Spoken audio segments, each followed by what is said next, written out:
The Arizona sun at 110 degrees does not just warm the skin, it bakes the moisture straight out of your lungs and turns the air into a shimmering, distorting haze. Standing on the other side of my reinforced iron gates, watching the heat waves ripple off the asphalt, the chill in my veins has nothing to do with the air conditioning humming inside my house. Two men in ill-fitting charcoal suits grip the heavy steel bars of my driveway entrance. The dry desert wind carries the scent of their cheap, overpowering cologne, a sharp contrast to the blooming jasmine lining my perimeter wall. These are not local municipal contractors looking for a delayed payout. The taller man does not bother pressing the intercom button. Instead, he steps back to scan the property, his eyes tracing the sightlines of my hidden security cameras with practiced efficiency. They are seasoned debt enforcers who drove all the way from a predatory Las Vegas holding company, and they are hunting for a very specific number: $630,000. To understand why armed collectors are currently testing the biometric locks on a 32-year-old commercial estate liquidator's home, you have to rewind exactly 14 days. 2 weeks ago, my own sister looked me in the eye and demanded that exact amount of money. Give me $630,000 for the house, or we are not sisters anymore. When I refused, my mother stood up, pointed at her heavy mahogany front door, and screamed for me to get out. What I did later that same night stripped my mother of her primary liquid cash and set a trap that would eventually bring down their curated empire in front of the entire city.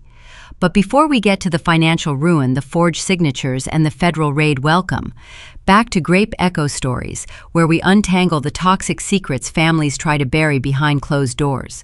If you have ever been treated like a walking bank account by the people who are supposed to love you, drop your age and your city in the comments. We want to know who is listening. 14 days ago, the thermostat in my mother Beatrice's marble-clad Scottsdale parlor sat at a brisk 68 degrees. The air inside felt thin, filtered, and expensive. I sat in a tufted armchair balancing a leather portfolio on my lap. Beatrice perched on a pristine white sofa, her posture rigid, sipping iced tea from a crystal glass. The condensation dripped onto a coaster she had likely paid $200 for. The sound of the ice clinking against the glass rim was the only noise in the room until my sister Vanessa cleared her throat. Vanessa is 35. She clings to a fading career as a lifestyle influencer, relying on ring lights, expensive filters, and curated angles to project an image of effortless wealth. Today, the filters were gone. Dark circles bruised the delicate skin under her eyes, poorly hidden by thick, layered concealer.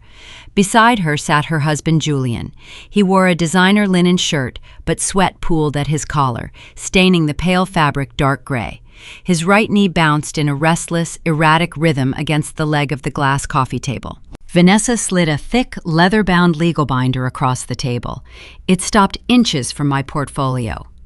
"Give me $630,000 for the house, or we are not sisters anymore," she said. Her voice lacked the polished, breathy tone she used on her social media channels. It was flat and hollow, carrying an edge of sheer panic. She was talking about the mid-century modern property I had spent the last 3 years renovating. When our father died, he left the rotting shell of the house to both of us, but I was the one who poured my own capital, my sweat, and my architectural expertise into restoring the Saltillo tile and reinforcing the load-bearing steel beams. Vanessa had never swung a hammer. She had never written a single check for the foundation repair. I did not reach for the binder. I let the silence stretch, watching Julian swipe a trembling hand across his forehead. He avoided my gaze, choosing to stare at the Persian rug beneath his leather loafers. "You have no equity in that property, Vanessa," I said, keeping my tone level. "You signed your half away 2 years ago in exchange for a cash buyout. The exact cash buyout you used to fund Julian's tech startup. The paperwork is filed with the county clerk." My mother slammed her crystal glass down. The sharp clink echoed off the vaulted ceilings. "After everything we did for you," Beatrice snapped. Her voice dripped with weaponized guilt. "Your sister needs capital. Julian's business is expanding. You will take out a commercial mortgage on that house and hand her the check. It is what families do." I looked at Julian's bouncing knee. I watched the way he clenched his jaw so hard the muscles ticked under his skin. A successful tech entrepreneur does not shake like a cornered animal in his mother-in-law's parlor. My father had taught me how to spot dry rot. He showed me how a wooden beam could look perfectly painted on the outside, while a fungal infection ate the core until the structure turned to dust. I made a living identifying compromised foundations. Sitting in that freezing parlor, smelling the faint floral scent of my mother's expensive perfume, masking the sour stench of Julian's nervous sweat, I realized I was staring at three people rotting from the inside. "If his business is expanding," I said softly, "why is Julian sweating through a $500 shirt?" Julian flinched. Vanessa shot him a venomous look, her manicured nails digging into the leather cover of the binder. "That is none of your concern," Charlotte Beatrice said, leaning forward. She rested her elbows on her knees, dropping the elegant matriarch facade she spent decades perfecting. "We are telling you what needs to happen. You have a prime piece of real estate sitting free and clear. You will leverage it, or you will have no family left in this city."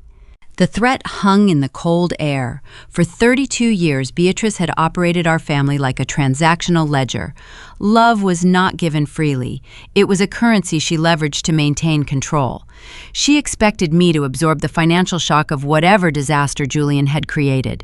She expected me to set my life's work on fire just to keep her favorite daughter warm. I picked up my leather portfolio. I stood up, smoothing the front of my tailored slacks. I looked down at the legal binder holding the inflated appraisal of my home. "No," I said. Beatrice stood up. Her face flushed a mottled shade of red clashing with her pristine silk blouse. Her manicured finger pointed, trembling toward the heavy mahogany front door. "Get out!" she screamed. "Get out of my house! You are a selfish, ungrateful girl, and you are dead to this family!" I did not raise my voice. I did not offer a defense. Arguing with desperate people only gives them the illusion that their demands hold weight. I walked toward the foyer, the sound of my heels clicking sharply against the marble floor. I did not look back when the heavy door clicked shut behind me. The Arizona heat hit me like a physical blow as I walked to my car. I did not shed a single tear. The maternal rejection stung, but the clinical side of my brain was already dissecting the encounter. Beatrice was a woman who guarded her social standing above all else. She would never resort to screaming ultimatums unless the alternative was total ruin.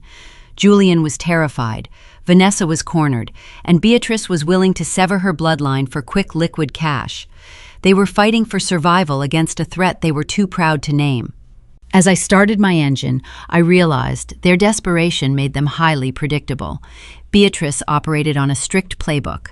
By morning, she would call her country club attorneys. She would attempt to file injunctions, freeze my credit, and use her social influence to bleed my boutique agency dry. She would try to starve me into submission. She forgot one crucial detail. My father did not just teach me how to identify rot, he taught me how to excise it. Before he died, he established a joint operating account intended for the property taxes of his commercial buildings. It was a high-yield account Beatrice currently relied upon to project her endless wealth. I shifted my car into drive, steering away from the manicured lawns of Scottsdale toward my downtown Phoenix office. The sun began to set, casting long, jagged shadows across the desert highway. The emotional family dispute was over. The financial war had just begun, and by the time the sun rose tomorrow, my mother was going to learn a devastating lesson about leverage. The drive away from the manicured lawns of Scottsdale and down the concrete artery of the freeway feels like crossing a border between two different realities.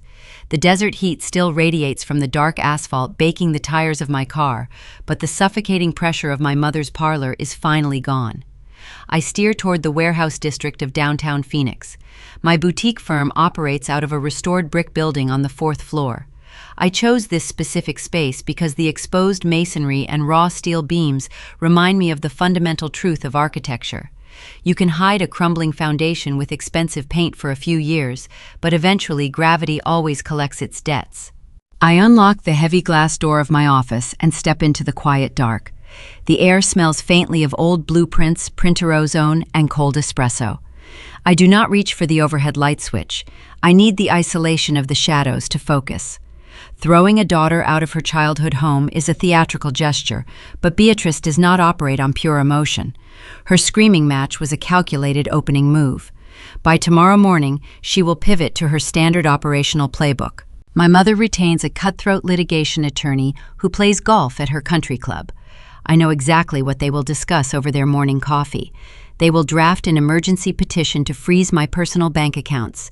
They will claim I breached my fiduciary duty regarding the family estate, wrapping my finances in endless judicial red tape.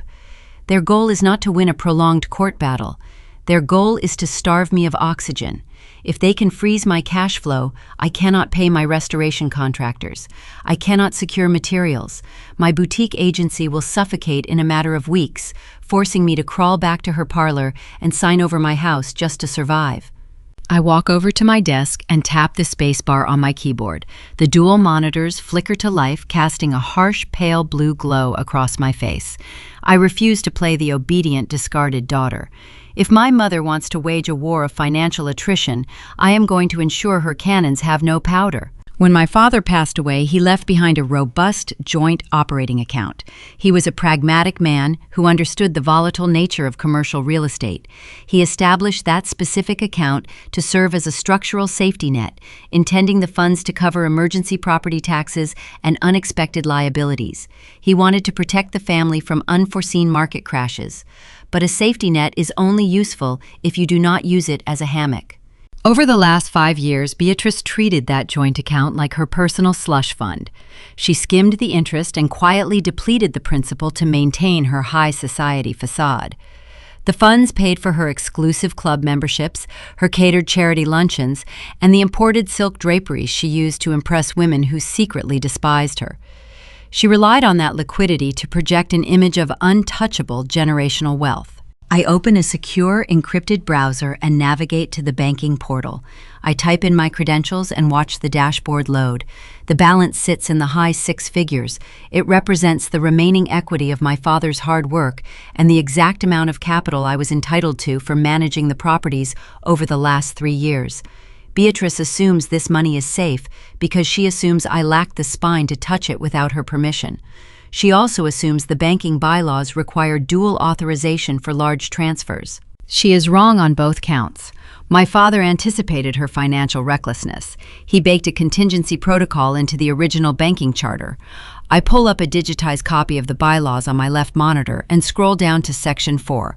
Tucked away in the dense legal jargon is a clause allowing a unilateral withdrawal, provided the funds are routed directly into a registered escrow entity for a commercial acquisition. Beatrice never read the charter. She only cared about the balance on the screen. The digital clock in the corner of my monitor rolls over to 1 in the morning. The quiet of the office is deafening, punctuated only by the low hum of the cooling fans in my computer tower. I open a second secure window, logging into the portal of a verified title company I have worked with for years. I am not simply wiring cash into a personal checking account. A direct transfer of this magnitude at this hour would instantly trigger the bank's automated fraud algorithms, placing a hard lock on the funds before the sun came up. I have to camouflage the exit.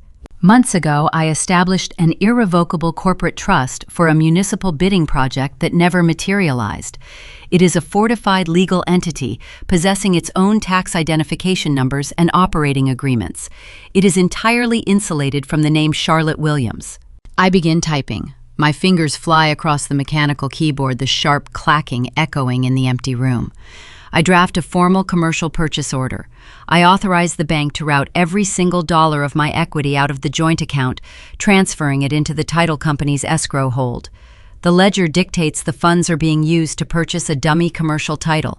From the escrow hold, the automated clearinghouse will funnel the clean, untraceable liquidity directly into my impenetrable corporate trust by the start of business hours. I stare at the final confirmation screen. The cursor blinks steadily, waiting for my command. Executing this transfer is the point of no return. It means severing the final tether to my bloodline. It means declaring a quiet, devastating war on the woman who gave birth to me. I close my eyes. I see Julian sweating through his designer shirt. I see Vanessa's bruised eyes and her frantic, demanding sneer. I hear the cold venom in my mother's voice as she ordered me out of her home.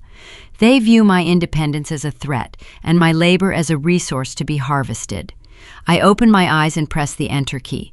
The loading wheel spins on the screen. 5 seconds stretch into an eternity. Then the green confirmation banner drops down from the top of the browser. The transaction is verified. I refresh the banking dashboard. The robust 6-figure balance vanishes, replaced by a meager double-digit reserve.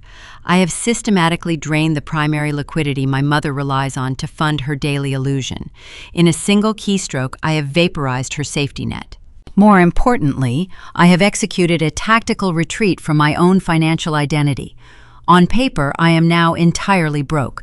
I possess no attachable personal assets.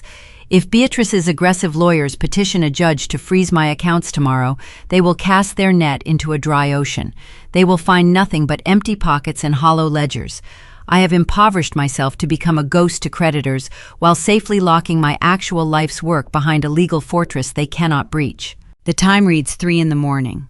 I lean back in my ergonomic chair, rubbing the tension from my temples.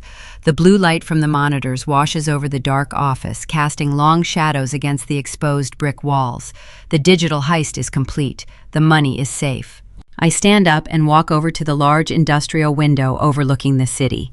The black sky stretching over the Sonoran Desert is just beginning to bleed into a pale, bruised purple. The streetlights flicker below, illuminating the empty concrete avenues. The silence of the impending dawn feels electric. The financial trap is set, and the bait has been removed. I picture my mother waking up in a few hours. I imagine her slipping on her oversized designer sunglasses and driving her imported sedan to her exclusive country club for her morning tennis match. I picture her sitting on the shaded veranda, smiling at her wealthy friends and handing her heavy metal debit card to the waiter to pay for a round of expensive mimosas.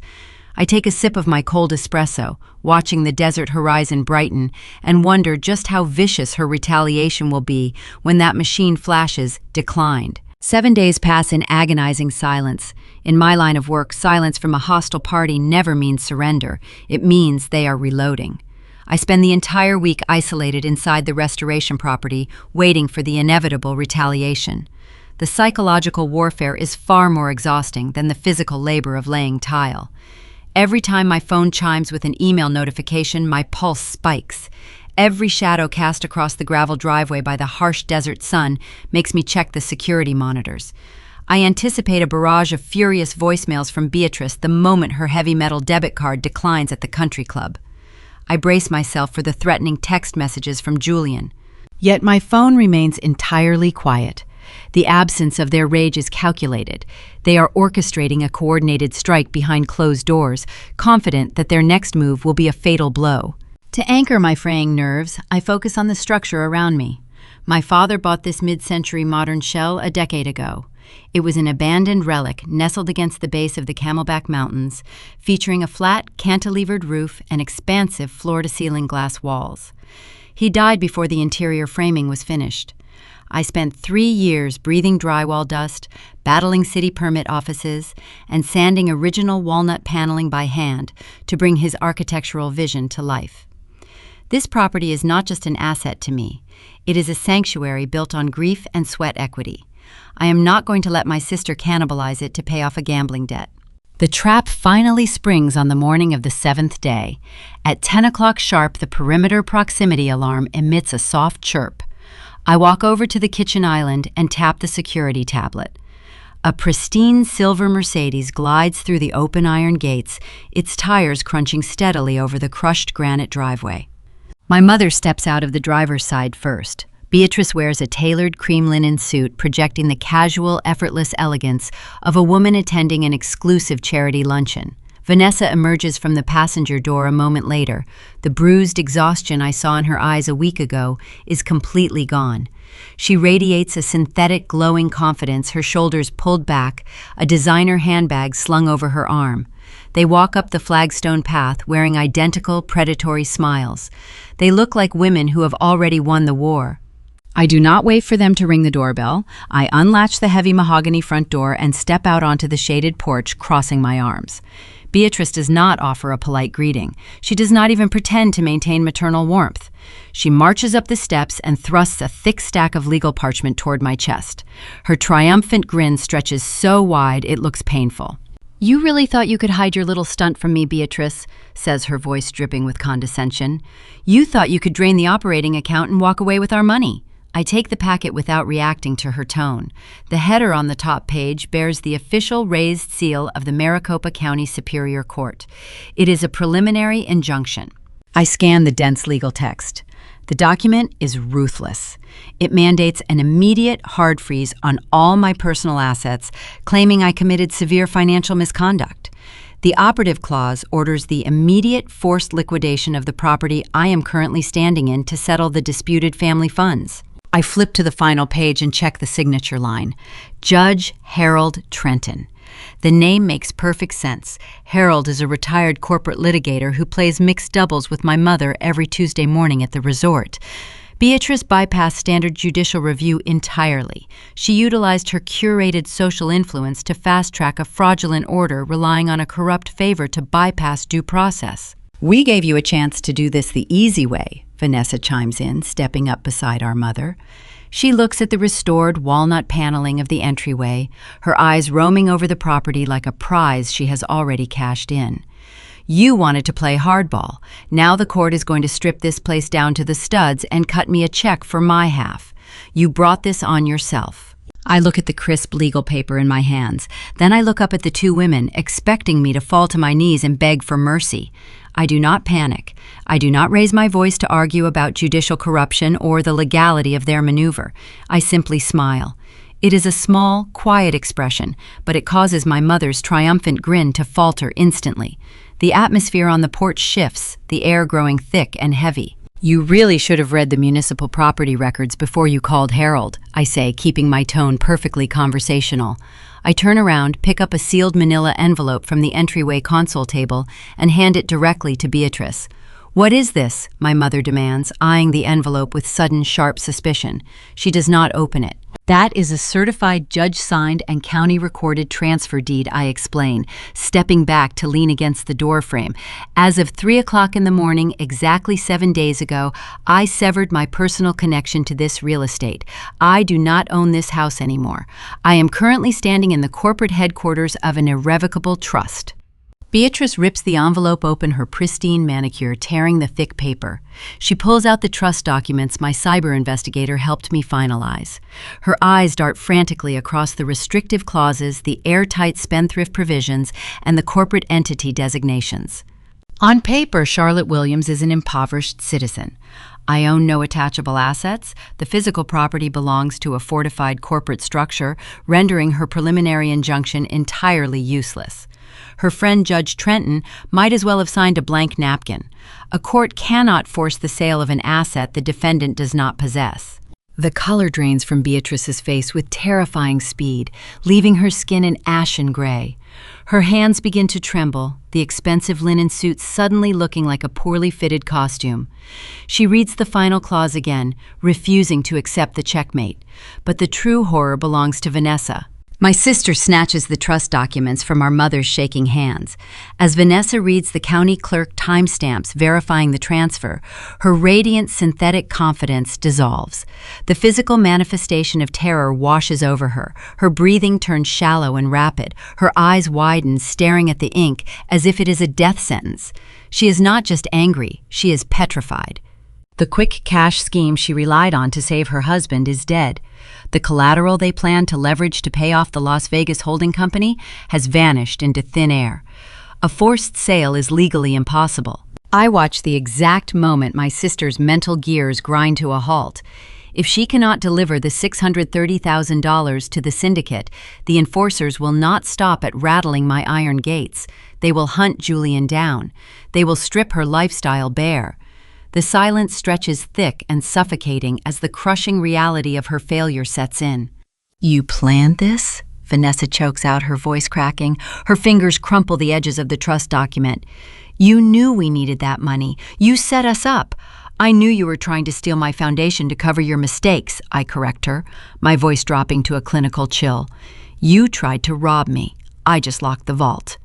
Vanessa does not stay to argue. Survival instincts override her vanity. She turns on her heel and practically sprints back to the Mercedes, her designer heels stumbling over the flagstone path. Before she even reaches the passenger door, she is frantically digging through her expensive handbag. She pulls out her phone, her thumbs flying across the screen with desperate speed. She is not calling a lawyer.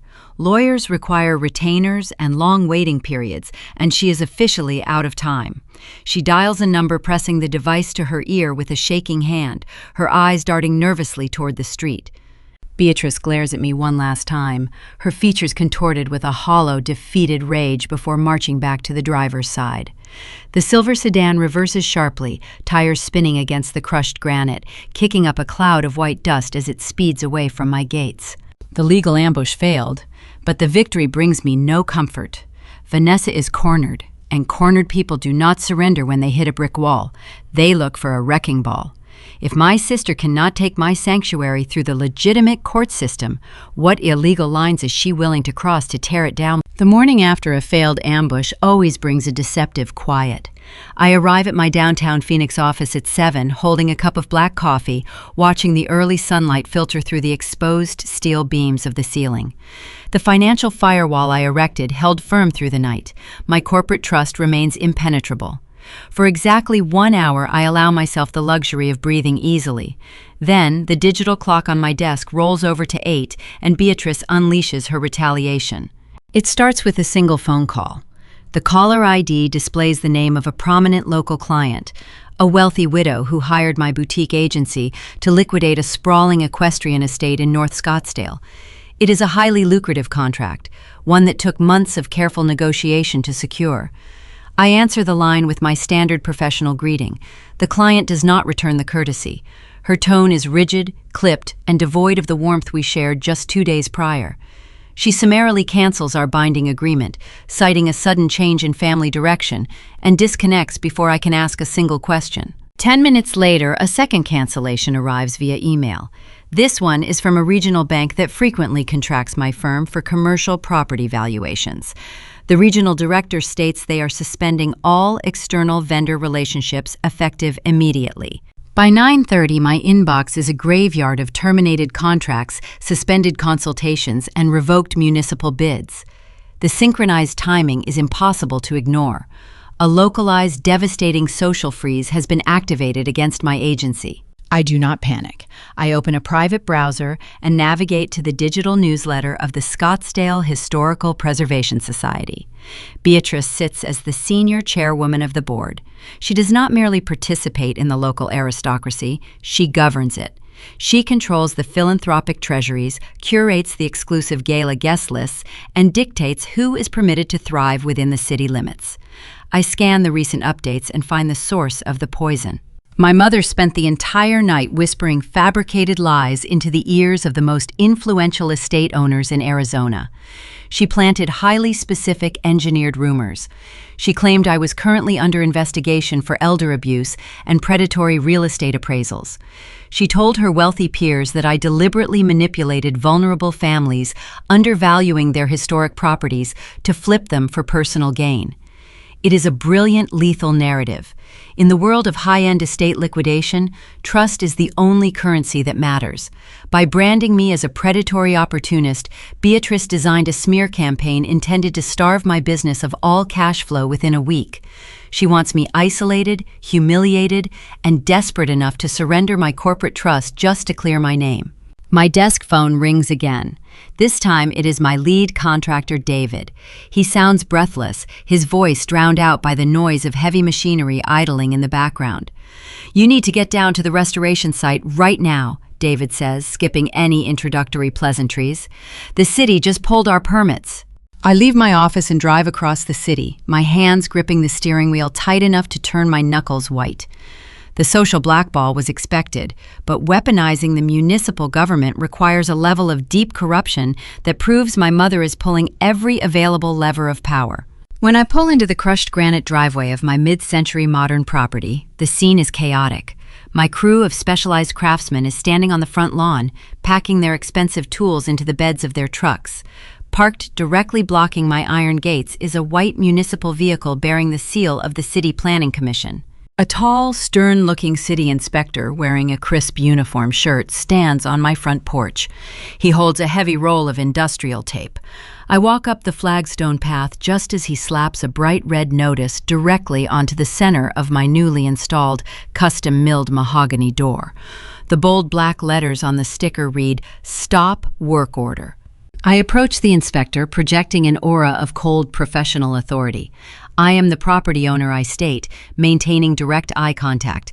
I have the approved structural blueprints stamped by the chief municipal engineer sitting on my kitchen counter. There is no legal basis to halt this project. The inspector does not flinch. He taps his aluminum clipboard with a pen. The Planning Commission received multiple anonymous reports last night detailing severe structural code violations on this site, he replies, his voice carrying the lazy indifference of a protected bureaucrat. The complaints cite compromised load-bearing steel and illegal foundation trenching. The board mandates a full mandatory review.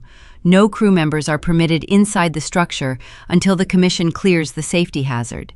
That process takes 6 to 8 weeks. I look at the red sticker defacing the beautiful wood grain of my front door. The anonymous reports are phantom violations fabricated by my mother and rubber-stamped by her connections on the planning board. She has effectively paralyzed my most valuable physical asset, ensuring I cannot finish the renovation or leverage the property for emergency capital. I am now besieged on 2 fronts. I am socially excommunicated and bureaucratically frozen. I instruct David to send the crew home with full pay for the week, absorbing the financial hit from my rapidly depleting hidden reserves. The municipal truck drives away, leaving me entirely alone on the front lawn of my halted sanctuary. I unlock the side entrance and step into the silent, unfinished house. The smell of fresh sawdust and wet mortar hangs in the stagnant air. Most people would break under the compounding pressure. They would pick up the phone, dial their mother, and beg for a ceasefire. Instead, I lock the deadbolt, sit down on a wooden sawhorse in the center of the living room, and lean into my forensic training. When a building begins to collapse, a skilled liquidator does not waste time looking at the cracked paint on the ceiling. You trace the stress fractures downward. You look for the compromised foundation. I apply the exact same methodology to my mother's scorched earth strategy. Beatrice is a creature of pristine optics. She spends hundreds of thousands of dollars every year ensuring the Williams family name remains synonymous with refined elegance and quiet power. Launching a loud, messy public smear campaign against her own daughter is a severe violation of her own behavioral code. It invites unwanted scrutiny. It makes the country club elite whisper about dysfunction behind her back. My mother would never risk tarnishing her own gilded empire unless the alternative was catastrophic. She did not burn her social capital today out of spite. She burned it out of sheer survival instinct. They need that $630,000. They need it with a staggering, suffocating urgency. The quick cash scheme Vanessa attempted yesterday was not about funding a tech startup. It was about plugging a massive hole in a sinking ship. If Julian fails to produce that specific amount of liquid capital, whatever entity he owes money to is going to tear their curated lives apart. I cannot fight a shadow war using municipal appeals and polite emails. If I want to save my boutique firm and protect my physical safety, I need to uncover the exact nature of the monster hunting my brother-in-law. I need to find the dry rot hidden in their financial ledgers. I pull my phone from my pocket and dial a highly encrypted number. I do not call a standard private investigator. I need someone who operates outside the boundaries of polite society, a specialist who understands the dark mechanics of hidden wealth. The line connects after 3 rings. Declan, I say, listening to the ambient static on the other end. Declan Pierce is a former corporate auditor who realized hunting illicit offshore accounts paid better than filing tax returns. He is a digital phantom, a cyber investigator who dissects encrypted servers and shadow ledgers with surgical precision. We worked together 2 years ago when a corrupt estate executor tried to hide millions from a grieving widow. Declan dismantled the man's entire financial life in 48 hours. Charlotte Declan replies, his voice a low, gravelly hum. I saw the Preservation Society newsletter this morning. Your mother is painting quite the masterpiece. I assume you are not calling to ask for reputation management? I need you to follow a money trail, I instruct, pacing across the concrete subfloor of my living room. Julian is desperate for $630,000. I need to know exactly who he owes, where the money went, and what collateral he promised them. Dig into his crypto wallets, his shell companies, and my mother's holding accounts. Find the leak. It will cost you, Declan warns. Piercing corporate veils at this speed requires burning through expensive proxies. I will wire your retainer from a blind trust in 10 minutes, I reply, without hesitation. Just find the debt. I end the call and stare at the red violation sticker glowing through the glass of my front door. The city itself has been weaponized against me, designed to leave me isolated, starved, and terrified. But Beatrice made a fatal miscalculation. By trying to bury me under bureaucratic red tape, she forced me to stop playing defense. The gloves are off, and when Declan uncovers the true source of Julian's terror, I am going to use that exact leverage to tear their high society fortress down to the studs. 48 hours after my frantic phone call to Declan Pierce, a heavy manila envelope slides through the brass mail slot of my downtown office door. It hits the hardwood floor with a dull thud. The sound shatters the heavy silence of the room. I have spent the last 2 days navigating a labyrinth of canceled contracts and dodging the condescending stares of the Municipal Planning Commission. My boutique firm is bleeding cash by the hour. I walk over to the door, pick up the package, and carry it to my desk. Inside the envelope is a sleek black tablet, completely devoid of branding, alongside a single piece of paper displaying a complex alphanumeric passcode. I power on the device and enter the string of characters. The screen flares to life, bypassing standard operating systems to reveal a highly secure encrypted dashboard. A single audio file rests in the center of the display, hovering directly above a massive digital dossier labeled with Julian's legal name. I tap the play button. Julian is not a tech entrepreneur, Declan says, his low, gravelly voice vibrating through the small speakers of the tablet. You are looking at the financial footprint of a degenerate gambler wearing a designer suit. I open the first folder in the dossier. A cascade of bank statements, trading logs, and offshore ledger histories floods my screen. I lean closer, the harsh blue light illuminating the quiet horror hidden within the numbers. For the past 4 years, Julian projected the image of a Silicon Valley visionary. He attended the right networking events, threw around empty buzzwords about decentralized architecture, and convinced my mother he was on the verge of taking his company public. It was a masterclass in modern deception. The documents prove there was never a viable software product. Julian took the initial cash buyout my sister received from our father's estate and funneled every single penny into highly volatile cryptocurrency margin trading. He built a synthetic house of cards using algorithmic leverage to multiply his bets. When the market surged, he bought expensive linen shirts and leased luxury vehicles to maintain the illusion of massive corporate success. When the market crashed 6 months ago, his entire portfolio triggered an automated margin call. His digital accounts were instantly liquidated, leaving him staring at a catastrophic deficit. Julian was blacklisted by every legitimate financial institution in the American Southwest, Declan continues through the audio file. Traditional banks would not even let him open a checking account, but your brother-in-law was desperate to maintain his wealthy lifestyle, so he ventured into the shadow economy. He found a high-risk holding company based in Henderson, Nevada. They loaned him exactly $630,000 to cover his immediate liabilities. I pull up the contract from the Nevada syndicate. The paperwork is terrifying in its blunt simplicity. This organization does not function like a neighborhood credit union. They are a predatory lending arm operating just barely inside the boundaries of the law. They issue massive capital loans to desperate people who possess zero creditworthiness, but they charge extortionate interest rates and require immediate, tangible collateral. Julian owned nothing of actual value. His cars were leased. His tech startup was an empty shell corporation. To secure the Nevada capital, he needed a guarantor with pristine, attachable assets. I click on the next file, my breath catching in my throat as a scanned legal document fills the screen. It is a blanket guarantor line of credit. The cross-collateralization clauses are woven together tight enough to choke a blue whale, and resting squarely on the bottom signature line, rendered in elegant sweeping ink, is my mother's name, Beatrice Williams. The sheer magnitude of her colossal mistake washes over me. Vanessa must have manipulated our mother with desperate tears and fabricated promises of Julian's impending massive corporate buyout. Beatrice, blinded by her obsession with maintaining Vanessa's flawless social image, co-signed the predatory loan without consulting her cutthroat country club attorneys. She wanted to keep the transaction a secret from her wealthy peers, assuming Julian would repay the balance quietly. Instead, Beatrice legally anchored her own pristine Scottsdale estate to Julian's toxic underground debt. The pieces of the puzzle snapped together with a sickening clarity. The aggressive behavior in my mother's parlor was never about simple greed. It was about raw, visceral terror. 2 weeks ago, Julian defaulted on his payment schedule to the Nevada Syndicate.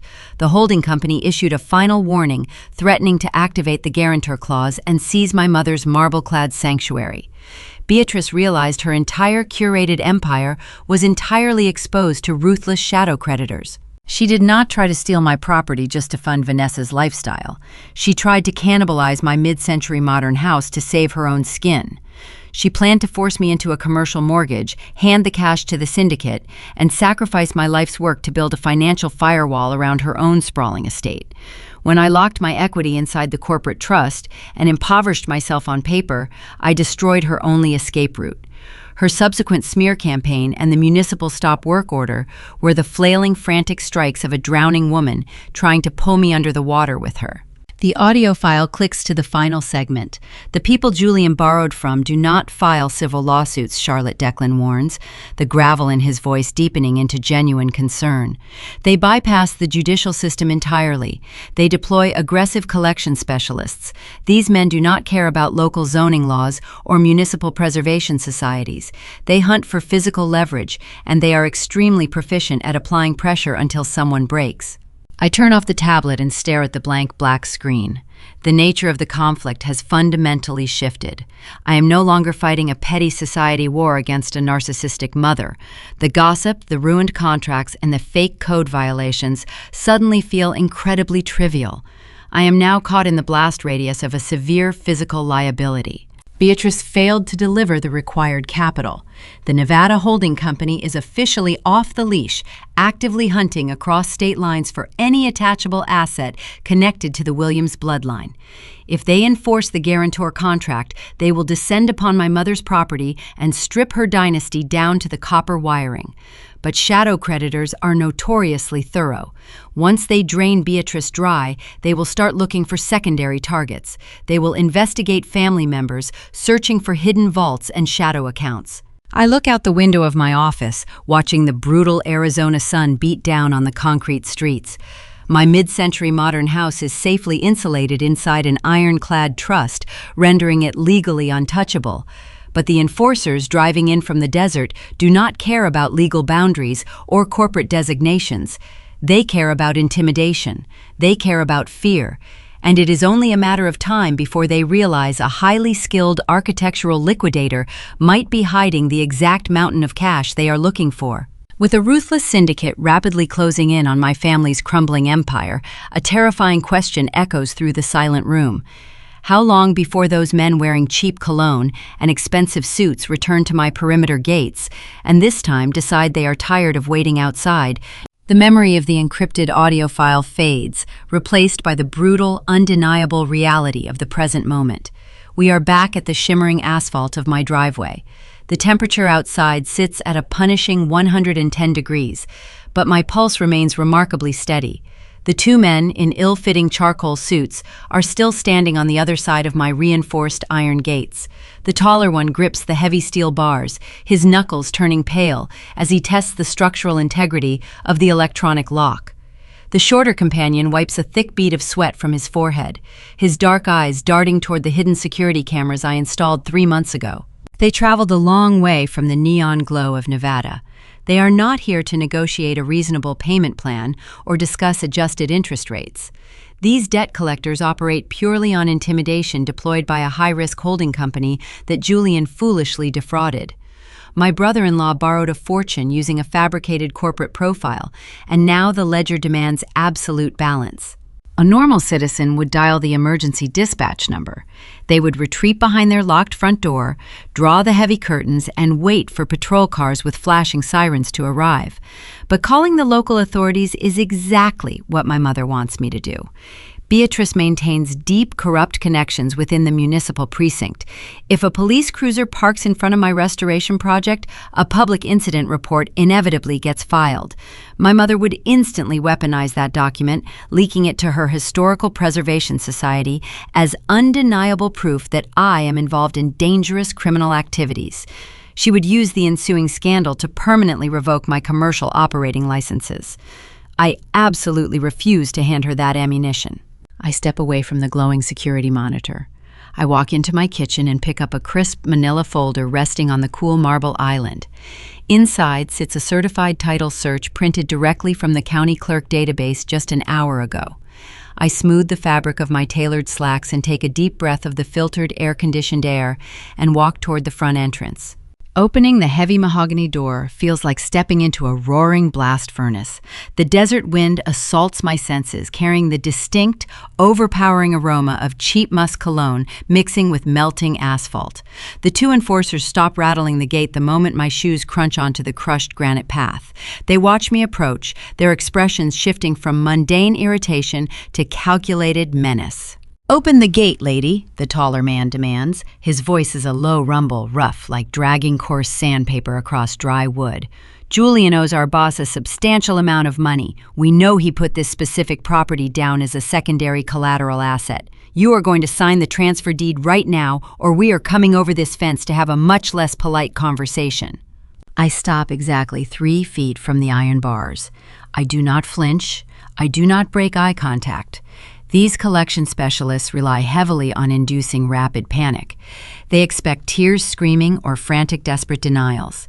I offer them nothing but absolute clinical detachment. "Julian lied to you," I say, sliding the manila folder through a narrow gap between the thick steel bars. "He lied to your boss, and he wasted your expensive gas money." The shorter collector snatches the folder with a quick, aggressive motion. He flips it open, his dark eyes scanning the dense legal text. "You are looking at a verified, time-stamped municipal property ledger," I explain, speaking their transactional language fluently. "Julian does not own this house. My sister Vanessa does not own this house. I do not even own this house. This structure belongs entirely to an impenetrable corporate trust registered under a blind proxy. Julian possesses zero equity in this real estate. He used a completely fabricated appraisal to pad his empty portfolio." I take a step closer to the gate, lowering my voice to a sharp, authoritative whisper. "If you try to breach that lock, you are not repossessing a collateral asset. You are committing armed trespassing against a fortified commercial entity equipped with a heavily documented surveillance system. You will walk away with absolutely nothing except a severe federal indictment."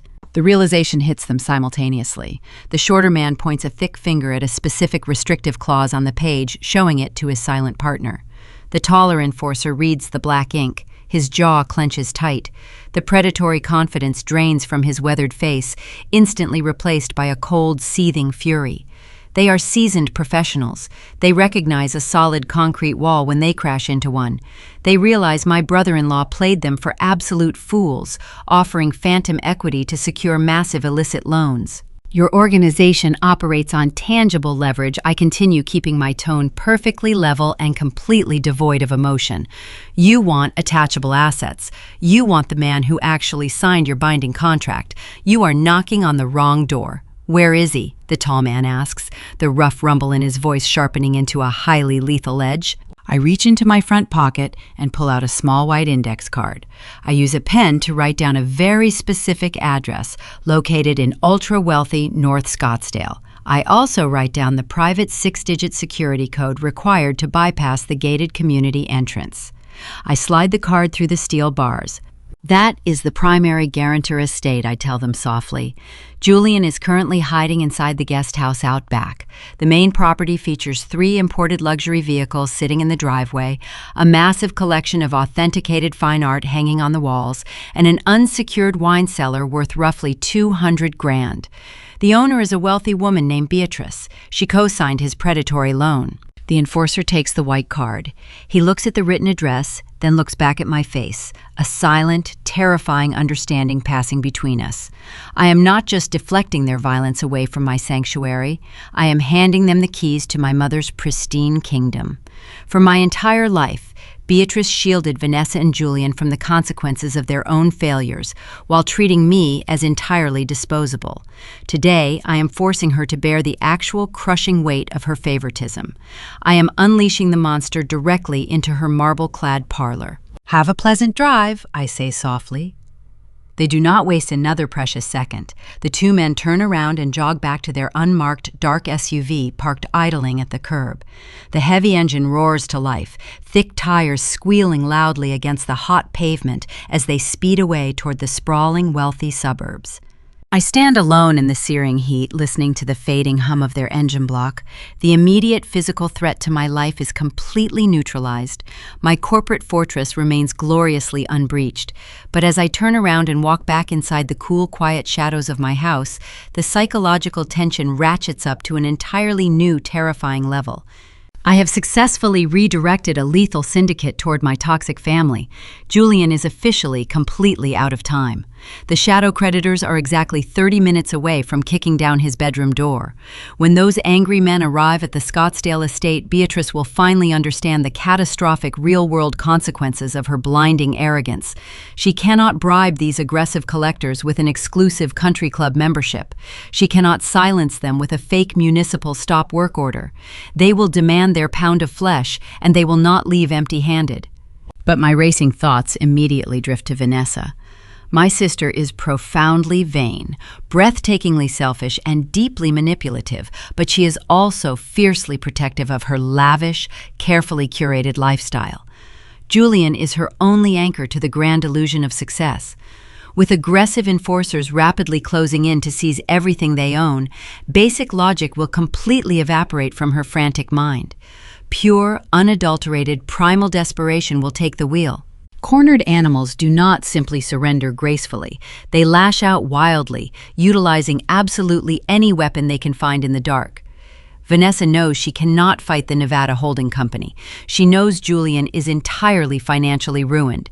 Therefore, her only remaining survival option is to find a massive sudden infusion of untraceable cash before the sun goes down today. She needs a miraculous bailout, or she needs a highly vulnerable victim. I sit in the quiet darkness of my living room, staring at the locked mahogany door, and wonder what severe, unthinkable felony my sister will willingly commit tonight to save her husband's pathetic life. Sitting inside the filtered, cool air of my living room, the adrenaline slowly leaches from my bloodstream, leaving behind a cold, hollow clarity. Redirecting those dangerous men to my mother's estate was a necessary tactical maneuver. It bought me precious time, but time is a rapidly depreciating asset. Playing defense will eventually get me killed. A fortress only holds up as long as the siege engines lack ammunition. Vanessa is currently cornered, and her primal desperation makes her wildly unpredictable. She might attempt to forge my signature on a new commercial loan. She might hire someone to physically compromise this structure. I cannot spend the rest of my life watching the security monitors, waiting for my family to launch their next frantic assault. I need to strip them of their ammunition entirely. I must orchestrate an absolute permanent power shift. I pick up my phone and dial Declan Pierce for the second time today. The encrypted line connects with a soft click. He answers without offering a greeting, anticipating my urgency. "I need you to act as a blind broker," I tell him, pacing across the concrete subfloor. "I want you to contact the Nevada Holding Company, find the specific portfolio manager handling Julian's delinquent account." Declan pauses. The ambient static hums over the speaker. "You are navigating highly volatile waters, Charlotte.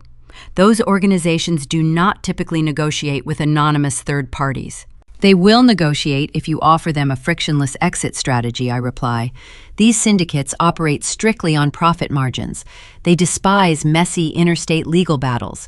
Seizing my mother's property requires navigating Arizona real estate statutes, filing massive civil claims, and fending off Beatrice's aggressive country club litigators.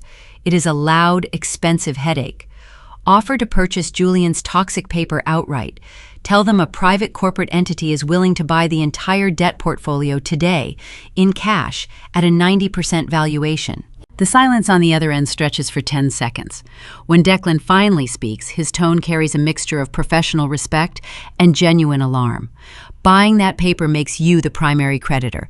It is a brilliant, aggressive move, but doing so requires producing over $500,000 in clean, untraceable liquidity within the next hour. You locked your inherited equity inside the trust to protect it. It cannot be mobilized quickly without triggering municipal red flags. I know, I say softly. I am not touching the trust. I am using my operating reserves. It is the most terrifying gamble of my entire professional career. My boutique firm possesses one final emergency treasury. It is the capital I use to pay my contractors secure raw materials and keep my commercial licenses active. Draining that account means completely paralyzing my own livelihood. If this strategic maneuver fails, I have zero safety net left. I will be utterly destitute, facing total bankruptcy, with no means to rebuild. Do it, I command, ending the call before my rational mind can talk me off the ledge. I walk over to my office setup, open my secure banking portal, and begin the liquidation process. My hands tremble slightly as I authorize the massive wire transfer. I watch the robust numbers of my life's work vanish from the screen, routed directly into Declan's secure holding escrow. A physical weight presses down on my chest. The air in the room suddenly feels dangerously thin. I have effectively pushed all my chips into the center of the table. I sit at the kitchen island, staring at the empty banking portal. The profound silence of the unfinished house amplifies the gravity of my decision. I am a woman who spent her entire adult life meticulously calculating structural risks. I assess foundational integrity. I evaluate the load-bearing capacity of steel and concrete. Yet here I am, deliberately setting fire to my own financial foundation. The operating reserves were my safety harness. Without them, I cannot pay the utility bills for this property next month. I cannot fund the municipal appeals process to remove the stop work order on my front door. I have intentionally stranded myself on a deserted island, trusting that the incoming tide will drown my enemies before I die of thirst. The hours drag by with agonizing slowness. I pace the length of the living room, my bare feet padding softly against the cold concrete. I watch the sun begin its descent, painting the rugged peaks of the Camelback Mountains in vibrant shades of bruised purple and burnt orange. The shifting light casts long, distorted shadows across the desert landscape, making every swaying branch of the native trees outside look like an approaching intruder. Every creak of the settling roof joints sends a spike of adrenaline straight into my heart. My rational mind constantly wars with my instincts. Did Declan successfully negotiate the transfer? Did the Nevada syndicate take the money and refuse to release the original documents? Finally, the tension breaks. An unmarked gray delivery van pulls up to my iron gates. A man wearing a nondescript courier uniform steps out carrying a thick, rigid package. I walk down the driveway, retrieve the item, and sign his digital device without exchanging a single word. I bring the package inside and sit at my kitchen counter. It is a heavy, tamper-evident envelope lined with reinforced security mesh. I take a sharp utility knife and slice through the thick plastic seal. The distinct scent of aged parchment and laser printer toner drifts upward. I reach inside and pull out a thick stack of coarse, heavy-grade paper. These are the original promissory notes. I spread the documents across the cool marble surface. The harsh fluorescent kitchen lights illuminate the desperate reality of my brother-in-law's failure. Julian's signature sits at the bottom of the primary contract. The ink is smudged, the letters jagged and frantic, revealing the trembling hand of a man who knew he was signing his life away. But the most valuable piece of paper rests underneath the primary loan agreement. It is the blanket guarantor line of credit. I trace my finger over the elegant sweeping cursive of my mother's signature, Beatrice Williams. The magnitude of the power shift vibrates through my bones. A few hours ago, my family tried to completely destroy me, using corrupt municipal judges and fabricated social rumors. They viewed me as an obedient, disposable resource. Now, the dynamic is permanently, irrevocably reversed. By purchasing this toxic debt, I am legally Julian's primary creditor. I hold the absolute final authority over his financial existence. More importantly, because Beatrice blindly tied her pristine estate to secure his fraudulent loans, I now hold the financial leash to my mother's entire gilded empire. I own the mortgage on her arrogance. If I activate the guarantor clause, I can legally seize her marble-clad mansion, liquidate her authenticated art collection, and auction her imported vehicles to satisfy the outstanding balance. I have become the exact monster they were running from. The victory is intoxicating, but I force my breathing to slow. I cannot strike yet. Wielding this much power requires immense discipline. If I reveal my hand too early, Beatrice will mobilize her attorneys to challenge the debt acquisition in court, tying me up in endless litigation while my own business starves to death. I gather the coarse, heavy documents, ensuring they are perfectly aligned. I walk down the hallway to my master bedroom, pull back the heavy oak paneling inside my closet, and input the biometric code for my concealed wall safe. The heavy steel door swings open. I place the promissory notes inside, shut the vault, and spin the locking dial. I am wrapping myself in complete, utter secrecy. My family must believe the Nevada Syndicate is still hunting them. They must believe the wolves are still circling their pristine neighborhood. Fear is a highly corrosive acid. It eats away at rational thought and destroys basic common sense. I just need to sit in the quiet shadows and wait. I must let the compounding terror force them into making a massive, fatal public mistake, one that I can leverage to expose their corruption to the entire city. But a cold, dark thought creeps into the back of my mind as I walk away from the safe. On paper, Charlotte Williams is now completely broke. My firm's accounts are entirely empty. I have risked my absolute survival on this snare. What happens if Julian's escalating panic causes him to do something erratic, ruining the intricate trap before it even has a chance to spring? The desert morning arrives without mercy, bleeding harsh white light through the expansive floor-to-ceiling glass walls of my living room. I have not slept. My eyes burn with exhausted grit, and my chest feels hollowed out by the sheer magnitude of the financial gamble I initiated the previous night. On paper, I possess absolutely nothing. The robust operating treasury that fueled my boutique firm is entirely gone, traded for a heavy stack of coarse promissory notes currently locked inside my bedroom safe. I am a ghost inhabiting a beautiful empty shell. The silence of the unfinished structure is absolute, broken only by the low, steady hum of the central air conditioning unit working against the rising Arizona heat. Then, a sharp electronic chime pierces the quiet. It is not a text message. It is the proximity sensor wired to the western perimeter of my property line. I grab the security tablet from the kitchen island, my thumb hovering over the glowing screen. I tap the application, bringing up the encrypted, high-definition video feed. I expect to see the Nevada enforcers returning to test my iron gates one more time. I brace myself for violence. But the figure creeping along the side of my masonry wall does not wear a cheap charcoal suit. He wears crisp, pressed khakis and a light blue corporate polo shirt. He holds a silver aluminum clipboard in his left hand and a compact digital laser measuring device in his right. A tiny red beam darts across my exterior stucco, recording precise spatial dimensions. I zoom the camera in, capturing a clear profile of his face. My stomach drops. I know this man. His name is Marcus Vance. He is a senior licensed commercial appraiser operating heavily within the affluent Scottsdale circuit. More importantly, Marcus is deeply entrenched on my mother's payroll. Beatrice uses him exclusively when her wealthy Preservation Society friends need a property valuation artificially inflated for tax purposes. He is a corporate mercenary with a state-issued license. Seeing him documenting the structural footprint of my sanctuary forces a terrifying realization. Vanessa and Julian did not flee the state when the syndicate enforcers showed up at Beatrice's mansion. The arrival of those dangerous men acted as an extreme catalyst, pushing my sister past the boundaries of panic and straight into the realm of institutional criminality. They are initiating a shadow appraisal. To secure a rapid, high-risk commercial bridge loan, any lending institution requires an updated physical valuation of the collateral asset. Vanessa is attempting to leverage the exact real estate she failed to steal through the local courts. She knows the property is shielded by an irrevocable trust, but bridge lenders operate with significantly less due diligence than traditional federal banks.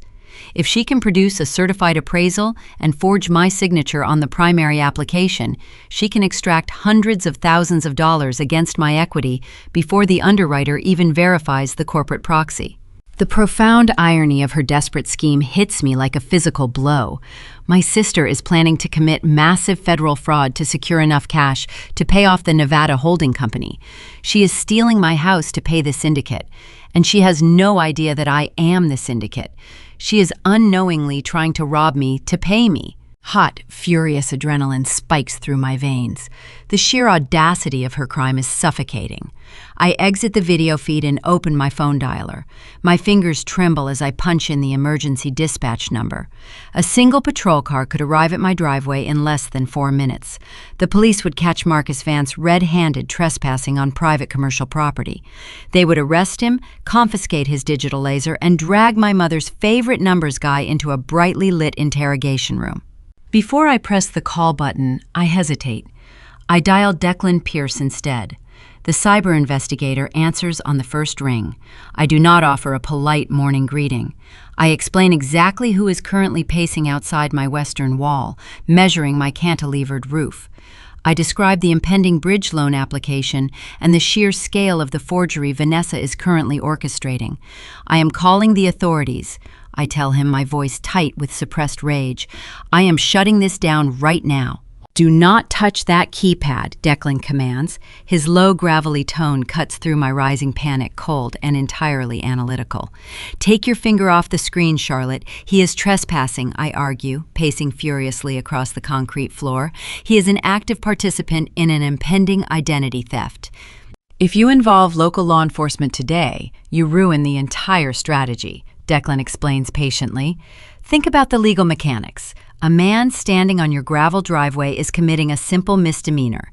Beatrice will immediately hire a premium defense attorney who will claim Marcus simply transposed 2 digits on his navigation system. They will bury the incident in administrative paperwork.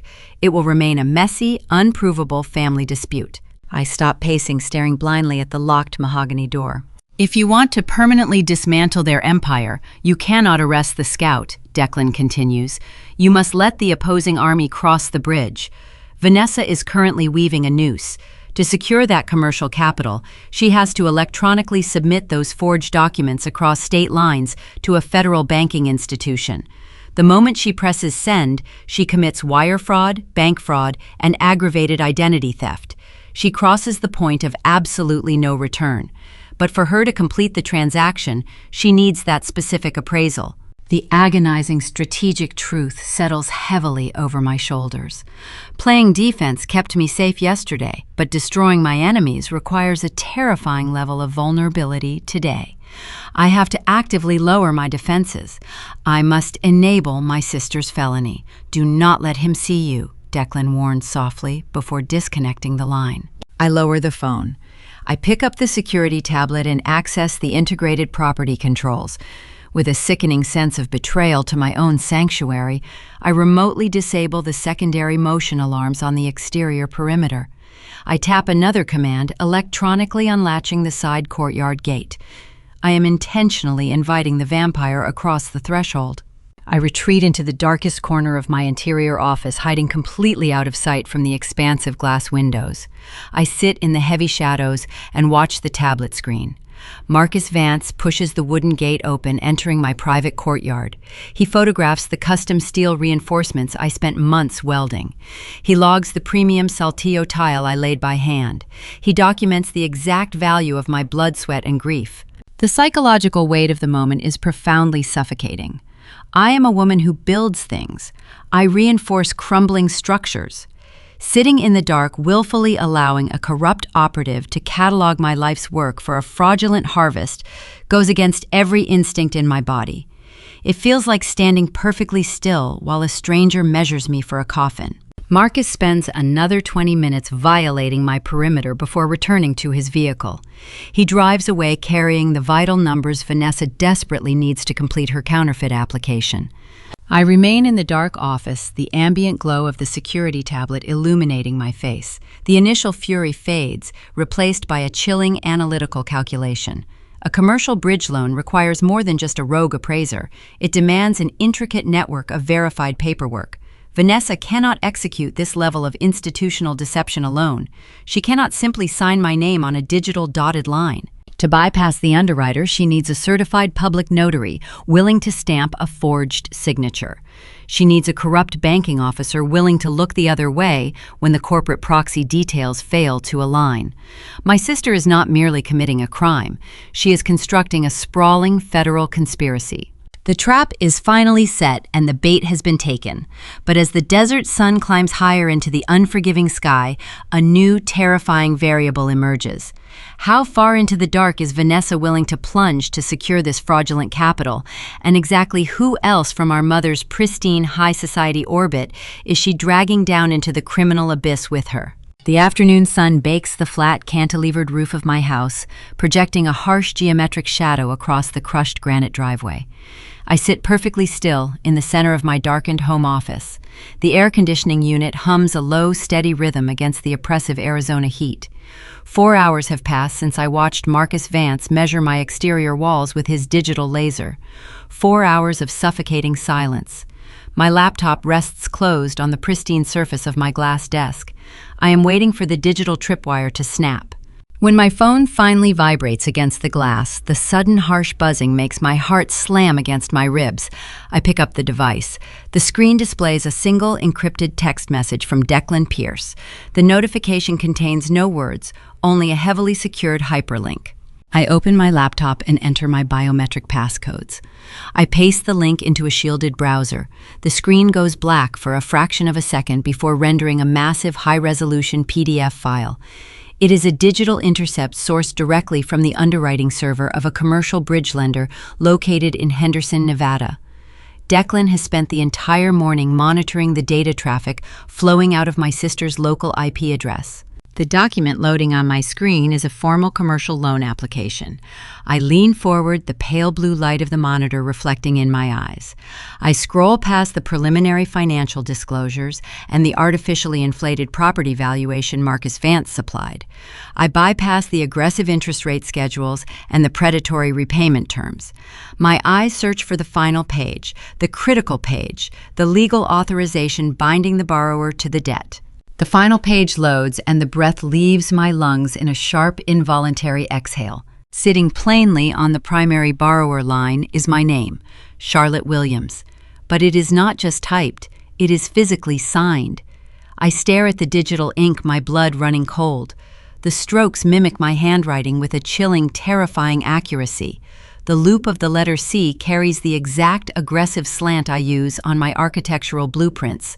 The sharp, jagged peaks of the W perfectly match the signature I place on my contractor checks.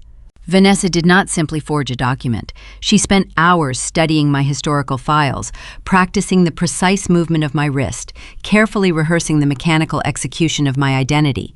She engineered a perfect counterfeit. But a forged signature is utterly useless to a commercial underwriter processing a $500,000 payout. A bank requires absolute verified authentication. I scroll down exactly 2 inches. Resting directly beneath my stolen signature is the dark pixelated impression of a raised brass notary seal. The state-certified stamp authenticates that a licensed legal official physically witnessed Charlotte Williams sign this document in person. I read the name embedded within the circular brass seal, Arthur Sterling. The name tastes like ash in my mouth. Arthur is a 70-year-old retired estate attorney who maintains a tiny private practice simply to justify his daily Scotch habit. He also happens to sit on the primary advisory board of the Scottsdale Historical Preservation Society. He relies entirely on Beatrice to funnel lucrative high society referrals into his failing firm. Without my mother's continuous endorsement, his practice would have collapsed a decade ago. The reality of the conspiracy settles over me like a heavy lead blanket. Vanessa is completely willing to frame me for a massive felony to save her husband. But Vanessa lacks the social capital to secure a corrupt notary on her own. Beatrice orchestrated that crucial detail. My mother drove my sister to Arthur Sterling's country club office. My mother stood in a wood-paneled room and watched her favorite daughter practice forging my name. My mother leveraged her vast social empire to convince a desperate old man to press his brass seal onto a federal lie. In the world of structural engineering, a foundation can only withstand a certain amount of lateral pressure before the concrete permanently fractures. Staring at that brass seal, the final frayed thread of my familial loyalty cleanly, violently snaps. There is no sorrow left in my chest. There is no lingering desire for reconciliation. The woman who gave birth to me is actively facilitating my federal imprisonment just to protect a degenerate gambler.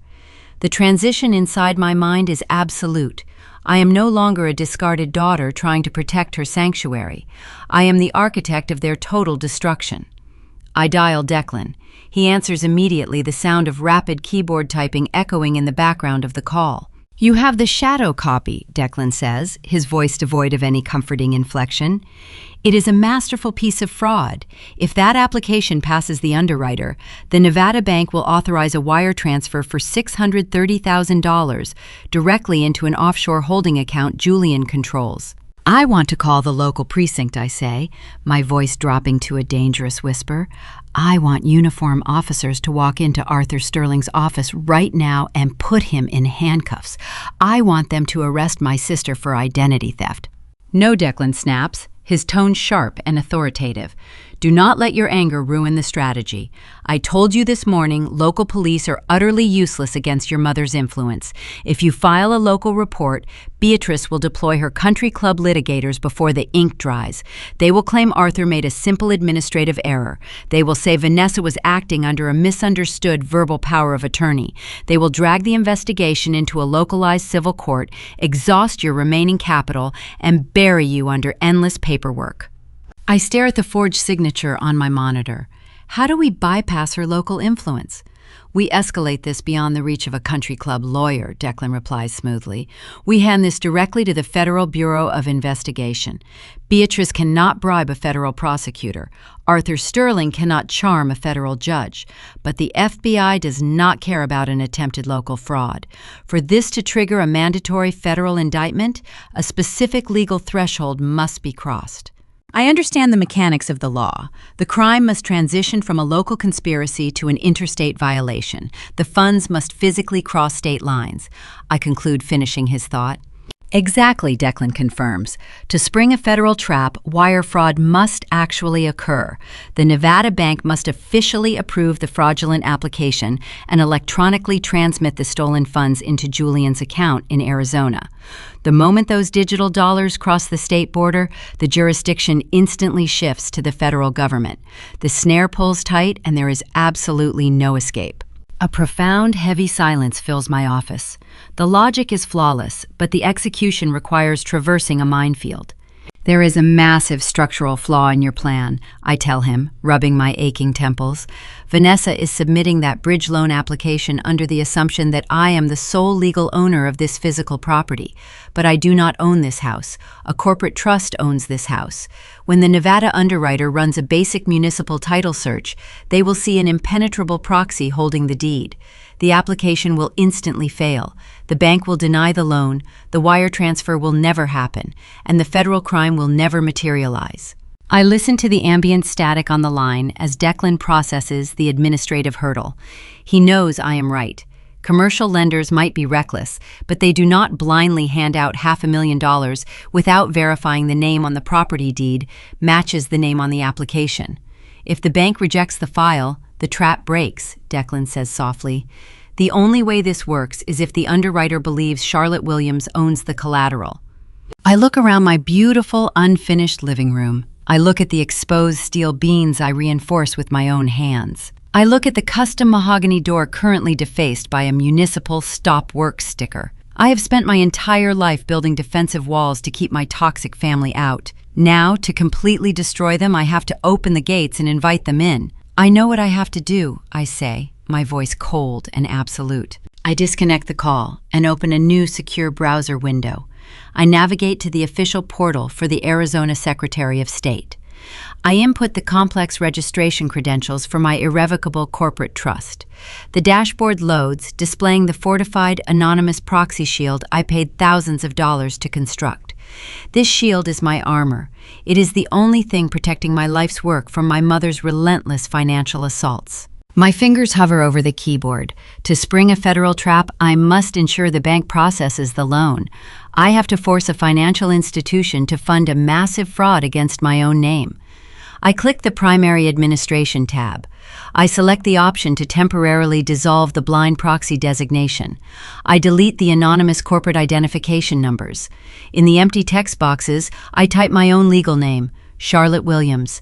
I press Submit. The state database refreshes. In a matter of seconds, my impenetrable armor dissolves. The property deed is suddenly entirely exposed, registered plainly in my name, perfectly aligning with my sister's forged application. I have intentionally lowered the drawbridge. I have built the perfect, unbroken path for my enemies to march straight into federal prison. I close the laptop and sit in the dark, silent room. The trap is primed, the bait is set. Now I just have to wait for the Nevada underwriter to approve the counterfeit loan and wire the funds across state lines. But stripping away my own legal protection feels like stepping off a cliff in complete darkness. How do you survive the freefall when you are actively helping the people trying to destroy you? The desert sun climbs higher into the pale morning sky as I steer my car toward the affluent financial district of Scottsdale. Exposing my property deed on the municipal database was only the first phase of the federal snare. The Nevada Holding Company operates the primary underwriting software, but they utilize a localized affiliate branch to physically authorize massive cash disbursements. It is a standard institutional safeguard designed to prevent out-of-state money laundering. For Vanessa to receive the $630,000 she desperately needs, a local banking executive must manually verify the forged paperwork and rubber stamp the final approval. My mother did not leave this crucial step to chance. She never leaves anything to chance. I pull into the shaded parking garage of a premium commercial bank. The lobby inside is a sprawling monument to corporate wealth, featuring polished marble floors, towering indoor palm trees, and a pervasive silence that feels heavy with unspoken power. I walk past the row of junior tellers and head directly toward the executive suites located at the rear of the building. The man I am looking for occupies a massive corner office enclosed entirely in thick, soundproof glass. His name is Richard Hayes. Richard is a senior regional manager who built his entire lucrative career by catering to the ultra-wealthy elite of Maricopa County. He also happens to be a prominent fixture at Beatrice's exclusive country club dinners. He is a smug, meticulously groomed banker who specializes in looking the other way when high-net-worth clients require discreet financial favors. He is the institutional gatekeeper, and he is the man currently sitting on my sister's fraudulent bridge loan application. I do not knock on the heavy glass door. I push the silver handle and step into the freezing, air-conditioned room. Richard sits behind a massive custom mahogany desk, wearing a tailored charcoal suit and a gold luxury watch that likely cost more than my first vehicle. He looks up from his dual monitors, his expression immediately shifting from professional detachment to a patronizing, familiar smirk. He knows exactly who I am. My mother spent the last 48 hours poisoning my name across his entire social circle. He believes I am a disgraced predatory liquidator whose boutique firm is currently collapsing under the weight of severe municipal code violations. Charlotte, Richard says, leaning back in his plush leather chair and steepling his manicured fingers. He uses the soft, condescending tone reserved for unruly children. I heard about the unfortunate structural issues at your commercial site. I assume you are here to ask for a line of credit to keep your contractors paid? I am afraid my hands are completely tied regarding new personal accounts. He expects me to sit in one of the uncomfortable velvet guest chairs and beg for financial mercy. He anticipates a desperate, tearful plea. I remain standing. I walk directly up to his desk, reach inside my leather portfolio, and pull out a thick stack of pristine legal paper. I drop the document squarely onto the center of his blotter. The heavy thud rattles his expensive gold pen. I am not here to ask for a loan, I say, my voice dropping to a clinical, icy register. I am here to discuss your impending retirement. Richard frowns, his smug confidence faltering for a fraction of a second. He leans forward and reads the bold black text printed across the top of the cover page. It is a formally drafted, comprehensive complaint addressed directly to the Federal Deposit Insurance Corporation. The blood slowly drains from his tanned face. I watch his eyes dart across the opening paragraphs. Declan Pierce spent the entire night compiling this specific dossier. It details Richard's long history of corrupt underwriting, outlining the numerous times he bypassed mandatory federal protocols to appease my mother's wealthy friends. But the most devastating section of the complaint highlights the exact digital transaction currently resting in his approval queue. The document explicitly names the fraudulent bridge loan Vanessa submitted, citing the forged signature, the corrupt notary seal, and Richard's deliberate failure to flag the massive discrepancies. You are facilitating a severe federal felony, I tell him, watching a bead of nervous sweat form at his hairline. You are acting as the primary institutional gateway for aggravated identity theft and interstate wire fraud. When I submit this dossier to the federal auditors, they will not just fire you. They will freeze your pension, seize your personal assets, and drag you into a highly publicized congressional inquiry. Richard swallows hard. The polished, confident banker dissolves entirely, replaced by a terrified middle-aged man, staring at his own professional execution. His hand trembles slightly as he reaches toward the sleek black telephone sitting on the corner of his desk. I have to cancel the transfer, Richard stammers, his voice thin and reedy. I have to reject the application and call Beatrice. I step forward, placing my hand firmly over the telephone receiver. No, I command softly. Richard stares at me, his eyes wide with profound confusion. He expects me to demand the immediate cancellation of the forgery. He assumes I want to protect my property from the fraudulent lien. You are going to open your digital queue right now, I instruct, maintaining absolute, unbroken eye contact. You are going to verify the counterfeit signatures. You are going to approve the collateral valuation. You are going to process this loan exactly as my sister submitted it. If you attempt to stop the transaction, or if you dial my mother's phone number to warn her, I will electronically submit this complaint before I reach the lobby. He sits paralyzed in his expensive leather chair. He cannot comprehend why a property owner would intentionally authorize the theft of her own equity. But Richard is a creature of pure self-preservation. He does not need to understand my strategy. He only needs to understand the loaded gun pressed against his career. He slowly pulls his hand away from the telephone. He turns his attention back to his dual monitors, his fingers hovering over the mechanical keyboard. He opens the pending transaction file, navigating through the administrative checkpoints. Before you authorize the final release, I say, pulling a small white index card from my pocket, I need you to adjust the destination protocol.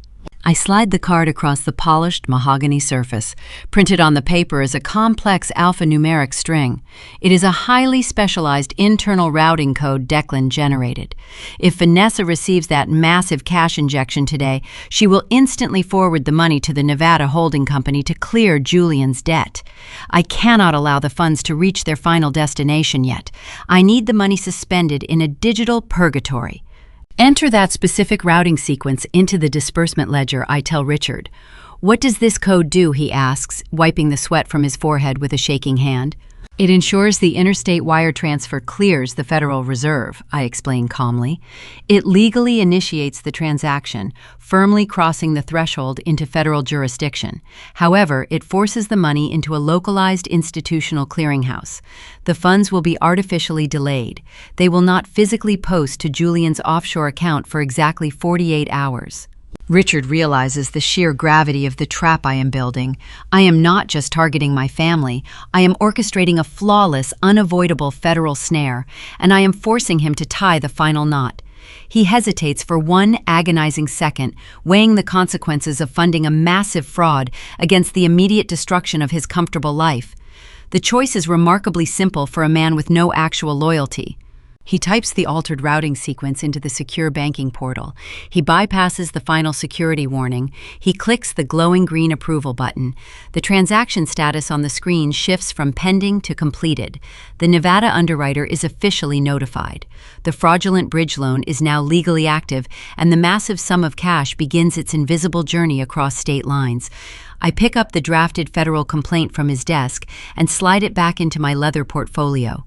"Do not leave this office," I tell him, my tone perfectly even. "Do not send any text messages. You will sit behind this desk and do your job until 5 o'clock. I turn around and walk out of the freezing glass office, leaving the sweating executive trapped in his own silent prison. I cross the sprawling marble lobby and step back out into the blinding Arizona heat.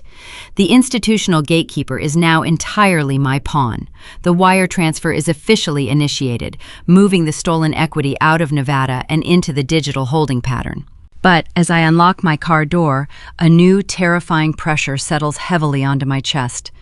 Vanessa believes the money is arriving today. When she checks Julian's account and sees a zero balance, her primal panic will escalate into sheer absolute chaos. With the bank manager firmly cornered and the stolen funds artificially delayed, a singular question dominates my racing thoughts. Will the interstate wire trigger the final federal threshold before my sister realizes she walked straight into a trap and attempts to burn my entire world to the ground? The digital clock glowing in the corner of Declan Pierce's underground operating center flips to 6 on Friday evening. The space we occupy is a sensory deprivation tank built out of reinforced concrete and sound-dampening foam located entirely off the municipal grid in the basement of an abandoned commercial laundry facility. The air conditioning blasts at a relentless 50 degrees. It is a stark, severe contrast to the blistering heat baking the pavement outside, but the extreme chill is necessary to keep the massive server towers from overheating. I sit on a rigid metal stool, my hands tightly clasped in my lap, my eyes locked onto a massive curved monitor. We are hunting a phantom, or rather we are waiting for a very specific phantom to cross an invisible, heavily guarded border. The Nevada Holding Company approved the fraudulent loan application hours ago. Richard Hayes, the terrified bank manager I cornered in his glass office, pushed the localized authorization through his terminal exactly as I instructed. But banking networks are archaic labyrinths. They rely on batch processing, automated clearinghouses, and highly scrutinized security checkpoints.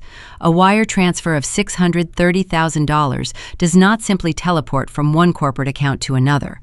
It travels through a complex electronic pipeline, subject to random audits and algorithmic delays. Right now, the stolen capital is suspended in a terrifying ether. If a senior auditor in the Nevada branch notices a discrepancy in the proxy filings, they could reverse the authorization.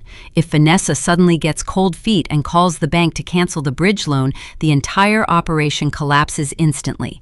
I am holding my breath in a freezing basement, risking total financial ruin, betting my absolute survival on the predictable greed of my own sister.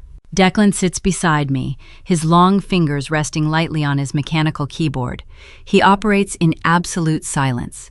Before becoming a shadow auditor, Declan worked for a major intelligence contractor, hunting illicit funding networks across international borders.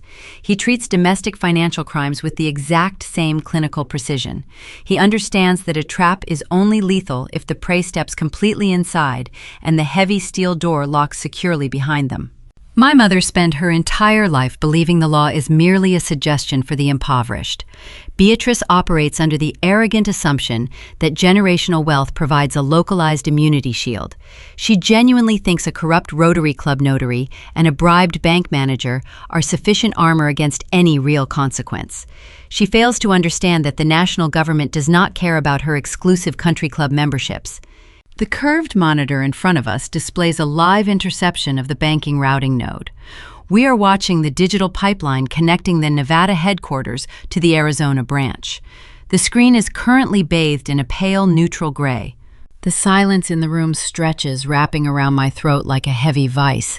I rub my arms, trying to banish the chill sinking deep into my bones. The tension is a physical weight pressing down on my chest until every single breath requires a conscious, painful effort. I visualize the electronic currency moving through the dark fiber optic cables, pushing closer to the boundary line. Then the visual interface fractures. A massive block of encrypted data surges through the node.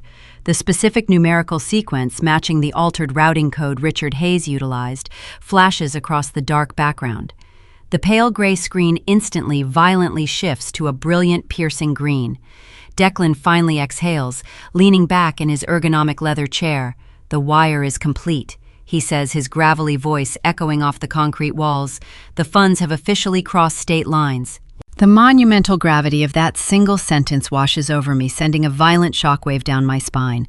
The local dispute is officially dead. The messy family argument over real estate equity no longer matters.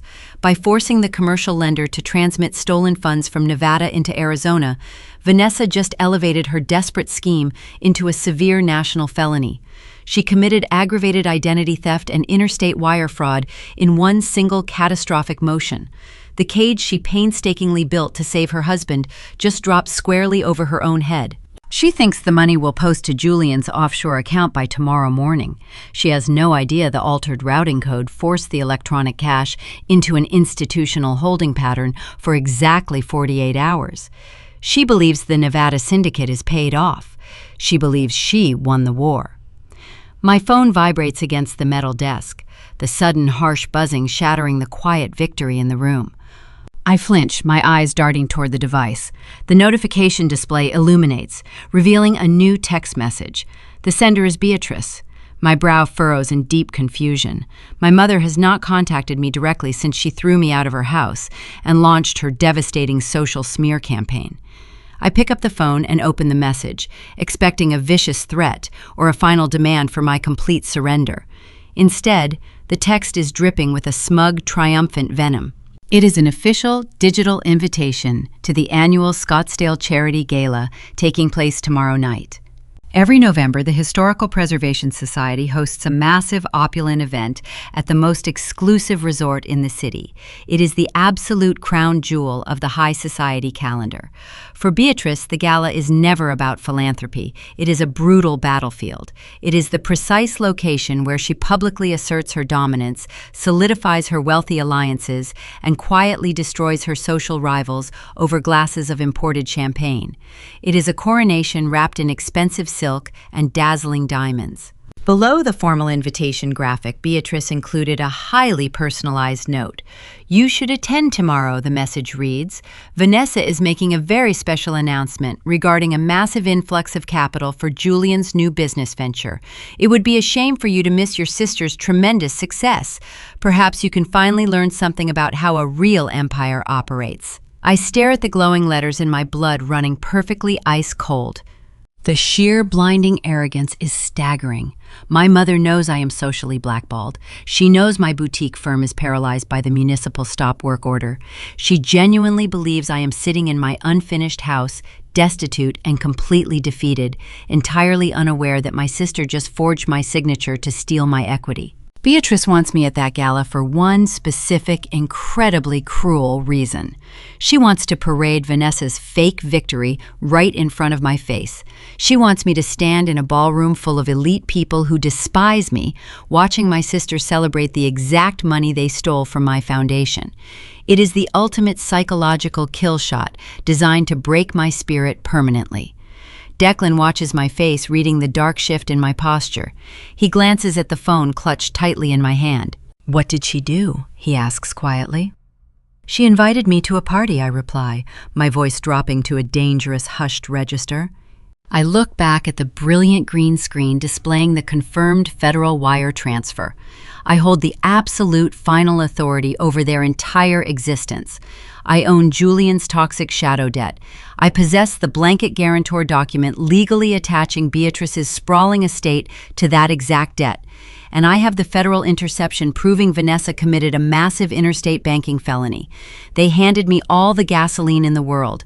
Now my mother is publicly inviting me to bring a match. I tap the screen of my phone, opening the reply keyboard. I do not type a long emotional response. I do not accuse her of theft or warn her about the impending federal raid. I simply provide the exact answer she arrogantly expects from a defeated, broken daughter entirely desperate for a tiny scrap of her mother's approval. I type a single word: yes. I press send and slide the phone back into my pocket. The lingering fear that haunted me for the last 3 weeks completely evaporates, replaced by a terrifying absolute calm. I am going to walk straight into the center of the society that actively blackballed me. I am going to dress in my finest clothes, stand under the glowing crystal chandeliers, and smile directly at the people who tried to bury me alive. With the federal authorities slowly waking up to the interstate crime and the Nevada debt legally locked inside my private vault, Charlotte is walking directly into the lion's den. How will she dismantle her family's pristine, glittering empire in front of the entire city? The heavy glass doors of the Phoenician Resort Ballroom swing open, releasing a wave of chilled air and the soft symphony of clinking crystal into the grand foyer. I step over the threshold, leaving the oppressive desert heat behind me. This building has always been a monument to everything my mother worships. It is a sprawling fortress of polished marble, imported silk drapery, and aggressively curated exclusivity. When I was a child, Beatrice would drag me through these exact corridors, pinching my arm hard enough to leave bruises if I dared to walk out of step with her pristine image. Tonight, I am not a frightened little girl trying to appease a tyrant. I am the architect of her complete ruin. I pause at the top of the sweeping, carpeted staircase overlooking the main floor. The annual charity gala is in full swing. Hundreds of local elites mingle beneath towering floral arrangements and cascading crystal chandeliers. The room is a carefully orchestrated sea of muted pastels. The women wear soft blush pinks, pale lavenders, and neutral champagne tones, adhering strictly to the unwritten aesthetic rules of high society. They blend together into a massive, uniform blur of generational wealth and carefully guarded secrets. I do not blend in. I am wearing a tailored, floor-length crimson gown. The fabric is heavy and structural, cut with the precise, sharp lines of a weapon. The vibrant, blood-red color screams against the delicate pastel background. It is a calculated visual assault. I descend the staircase slowly, my silver heels sinking into the plush carpet. The ambient noise in the ballroom begins to shift. Laughter tapers off, conversations halt mid-sentence. As I reach the main floor and walk directly into the center of the crowd, the physical reaction is instantaneous. The attendees step back, parting around me like a fresh wound opening across the elegant room. I hear the sharp intake of breath from a woman standing near the champagne fountain. I hear the frantic, vicious whispering ripple through the wealthy clusters. They recognize me. They know exactly who I am, and they have spent the last 3 weeks consuming every toxic lie my mother fed them. I keep my posture perfectly rigid, my chin elevated, my expression carved from solid ice. I glide past the whispered insults. The heavy scarlet silk trails behind me, demanding the undivided attention of every single person in the room. Beatrice spots me from the VIP terrace. She is wearing a blinding white designer suit, holding court among the primary board members of her Historical Preservation Society. The moment her eyes lock onto my dress, her practiced, gracious smile completely vanishes. Her face hardens into a mask of pure, unadulterated fury. She drops her champagne flute onto a silver tray and marches toward me, leading a phalanx of local politicians and wealthy donors. She is a general moving to crush a rebellion. "Charlotte," my mother snaps, her voice cutting sharply through the rising murmur of the crowd, "what exactly do you think you are doing here?" I stop in the exact center of the ballroom, forcing her to meet me in the most visible location possible. I do not flinch. I do not look away. "I am attending a party," I reply softly, my tone perfectly even. "You sent the invitation." Beatrice stops 3 feet away from me. Her chest heaves with suppressed rage. The board members fan out behind her, crossing their arms and staring at me with open disgust. They are wealthy sycophants who owe their social standing entirely to my mother. "I sent that digital link to mock you," Beatrice hisses, leaning forward slightly. "I sent it so you would sit in your crumbling, unfinished house and understand exactly what you lost.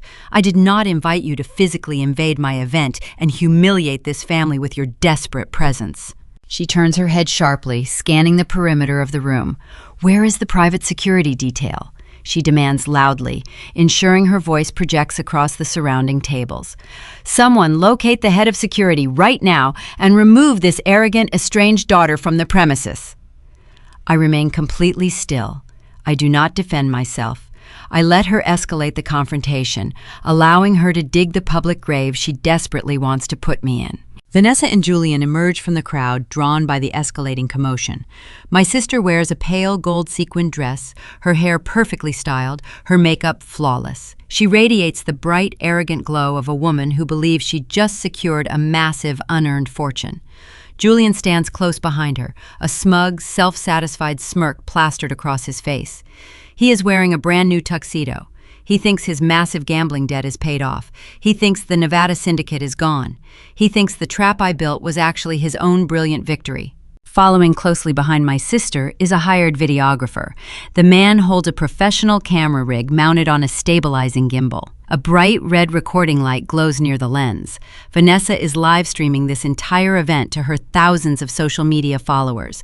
She wanted to broadcast her fake success to the world, creating a permanent digital record of her ultimate triumph. This is perfect, I think to myself. The camera is rolling, the audience is watching, the execution will be televised. Vanessa crosses her arms, looking me up and down with exaggerated pity. "You really should not have come here, Charlotte. You look ridiculous.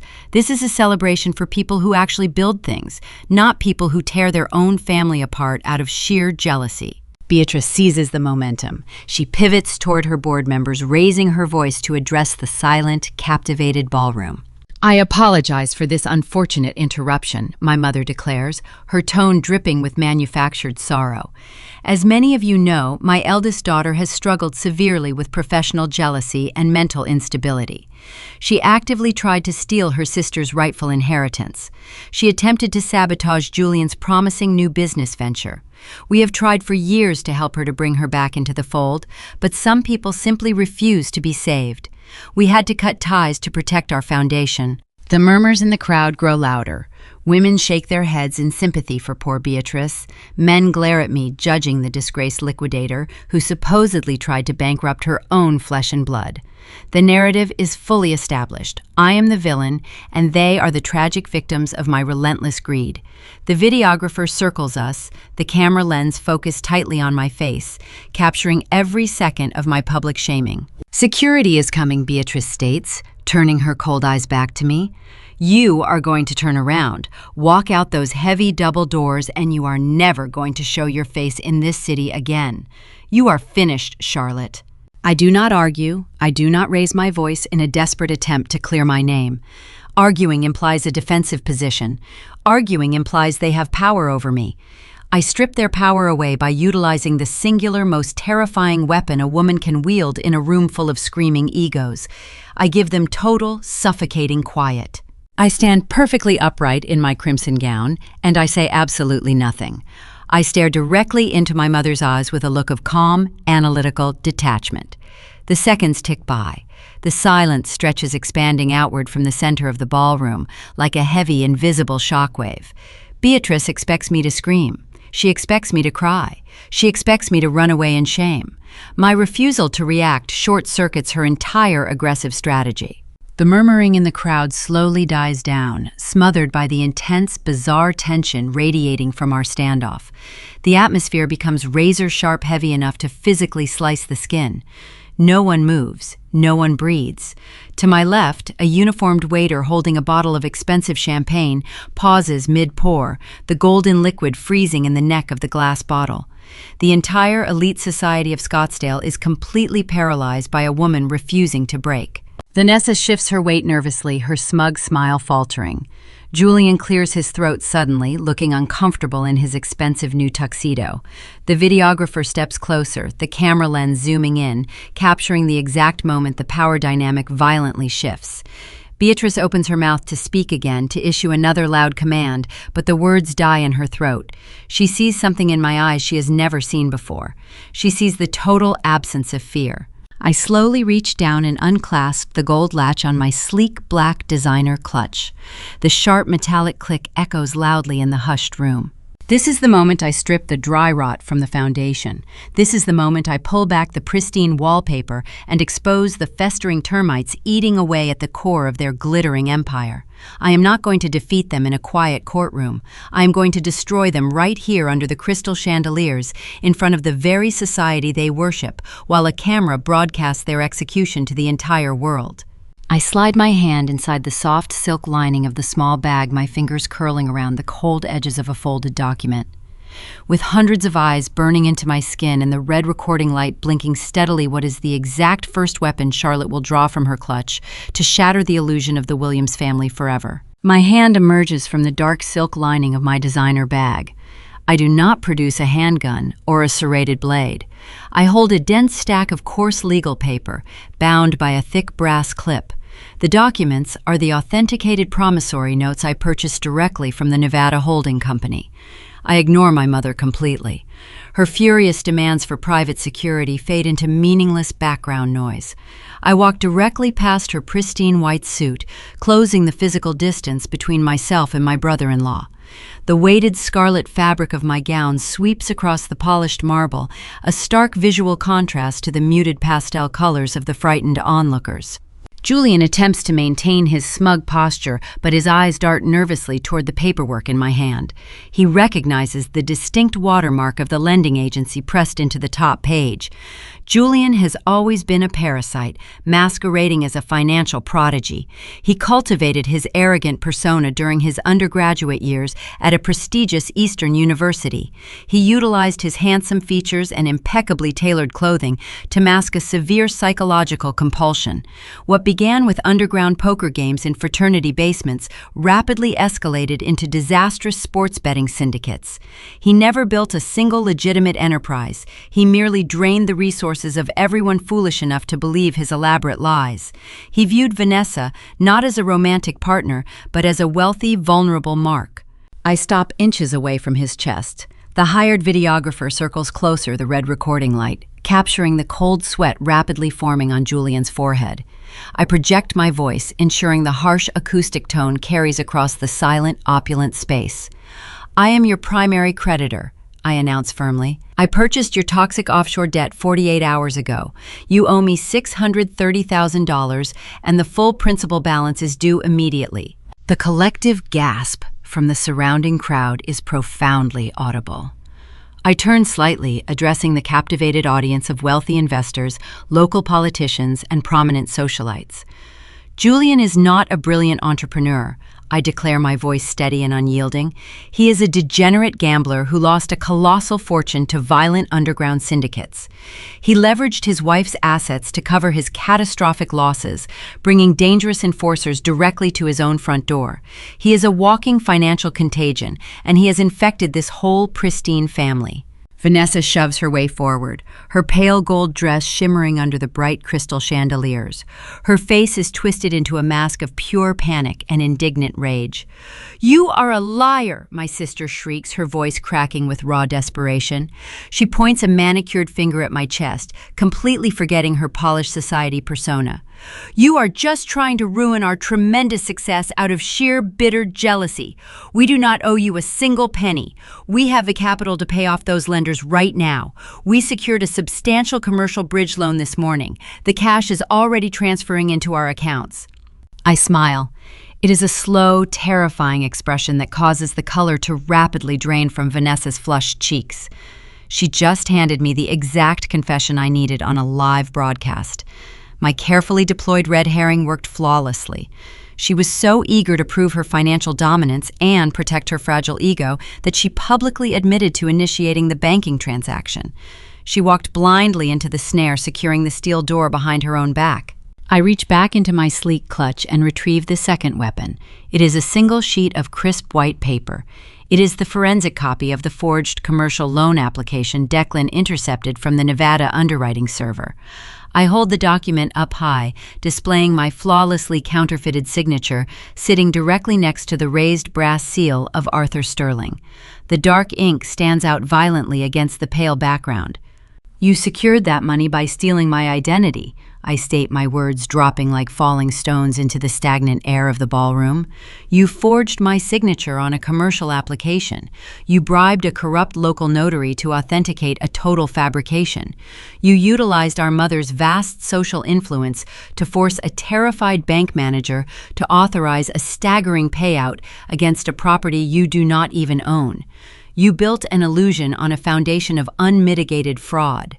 I take one deliberate step closer to my sister, forcing her to look at the undeniable proof of her own destruction. But you did not just steal from your own blood, I continue, amplifying my voice to ensure the microphone on the camera captures every single syllable. You forced a commercial lender to transmit those stolen funds across state borders. You committed interstate wire fraud. You initiated a severe federal felony to pay off a gambling debt, and you dragged this unsuspecting society into your criminal conspiracy. The money you claim is transferring right now is the exact evidence that will send you to prison. The reaction from the elite crowd is utterly devastating. The wealthy attendees physically recoil, taking several staggering steps back, as if my sister unexpectedly contracted a lethal infectious disease. In their fiercely guarded world, simple greed is generally acceptable, but federal exposure is an unforgivable sin. The word federal carries the crushing weight of government audits, grand jury subpoenas, and total reputational ruin. The realization that Beatrice and Vanessa brought an institutional crime directly into their exclusive charity gala shatters the illusion of the Williams empire. The social dry rot is fully exposed under the glaring lights for everyone to witness. The thick crystal bourbon glass slips from Julian's trembling fingers. It hits the polished marble floor, shattering loudly, sending sharp fragments of glass and amber liquid scattering across the expensive imported carpet. The violent sound breaks the hypnotic trance gripping the room. The profound silence shatters alongside the crystal, replaced by a rising tide of furious, frantic whispers. Beatrice frantically tries to salvage her disintegrating kingdom. She steps forward, raising her hands in a desperate, placating gesture. "This is a monumental misunderstanding," my mother pleads, her usually commanding voice trembling with unfiltered panic. "My daughter is terribly confused. This is a private, internal family dispute regarding a complicated estate transfer. We will resolve this quietly. Please, someone turn off that camera immediately." But the damage is permanent. The attendees do not look at Beatrice with respect or fearful admiration anymore. They stare at her with profound horror and disgust. The prominent local politicians immediately turn their backs, terrified of the impending scandal attaching itself to their upcoming campaigns. The wealthy donors who generously funded her historical society whisper frantically to their spouses, already planning to sever all financial ties and distance themselves from the radioactive fallout. The social blackball my mother aggressively initiated against me is instantly and violently reversed. I am no longer the disgraced outcast. I am the undisputed victor standing in the cold ashes of their ruined dynasty. I hold the moral high ground, the financial leverage, and the undeniable legal proof. I lower the forged document and look directly into my mother's terrified, widening eyes. The immense, suffocating power she wielded over me for my existence is eradicated. I have systematically dismantled her legacy in the exact room where she felt most invincible. But my victory is not confined to a mere social assassination. The trap I meticulously constructed requires physical, concrete consequences. The elite society has delivered their silent, brutal verdict, but a much severer judgment is rapidly approaching. An abrupt, sharp commotion erupts in the grand foyer, cutting off the ambient classical music playing softly in the background. The social empire is irrevocably shattered, but who is waiting just outside the massive ballroom doors to finish the brutal job? The sharp commotion erupting in the grand foyer escalates from a confused murmur into a commanding, aggressive shout. The heavy double doors of the Phoenician Resort ballroom swing inward with a deafening thud, striking the interior walls so violently that the gilded sconces tremble. The string quartet, previously attempting to mask the awkward tension with a soft classical melody, abruptly ceases playing. The resulting dead silence is absolute ringing in the ears of every person present. Through the breached entrance, a coordinated team of serious individuals marches into the opulent space. They do not wear muted pastels or tailored tuxedos. They are dressed in stark tactical windbreakers, the bold yellow letters spelling FBI emblazoned across their backs. Their presence is a visual shockwave, an aggressive intrusion of grim reality into a carefully curated fantasy. Leading the formation is a seasoned investigator named Agent Miller. Miller spent his entire 20-year career dissecting complex financial crimes, developing a deep-seated disdain for wealthy criminals who believe their bank accounts grant them legal immunity. Declan Pierce delivered the immaculate digital dossier directly to Miller's encrypted terminal merely hours ago.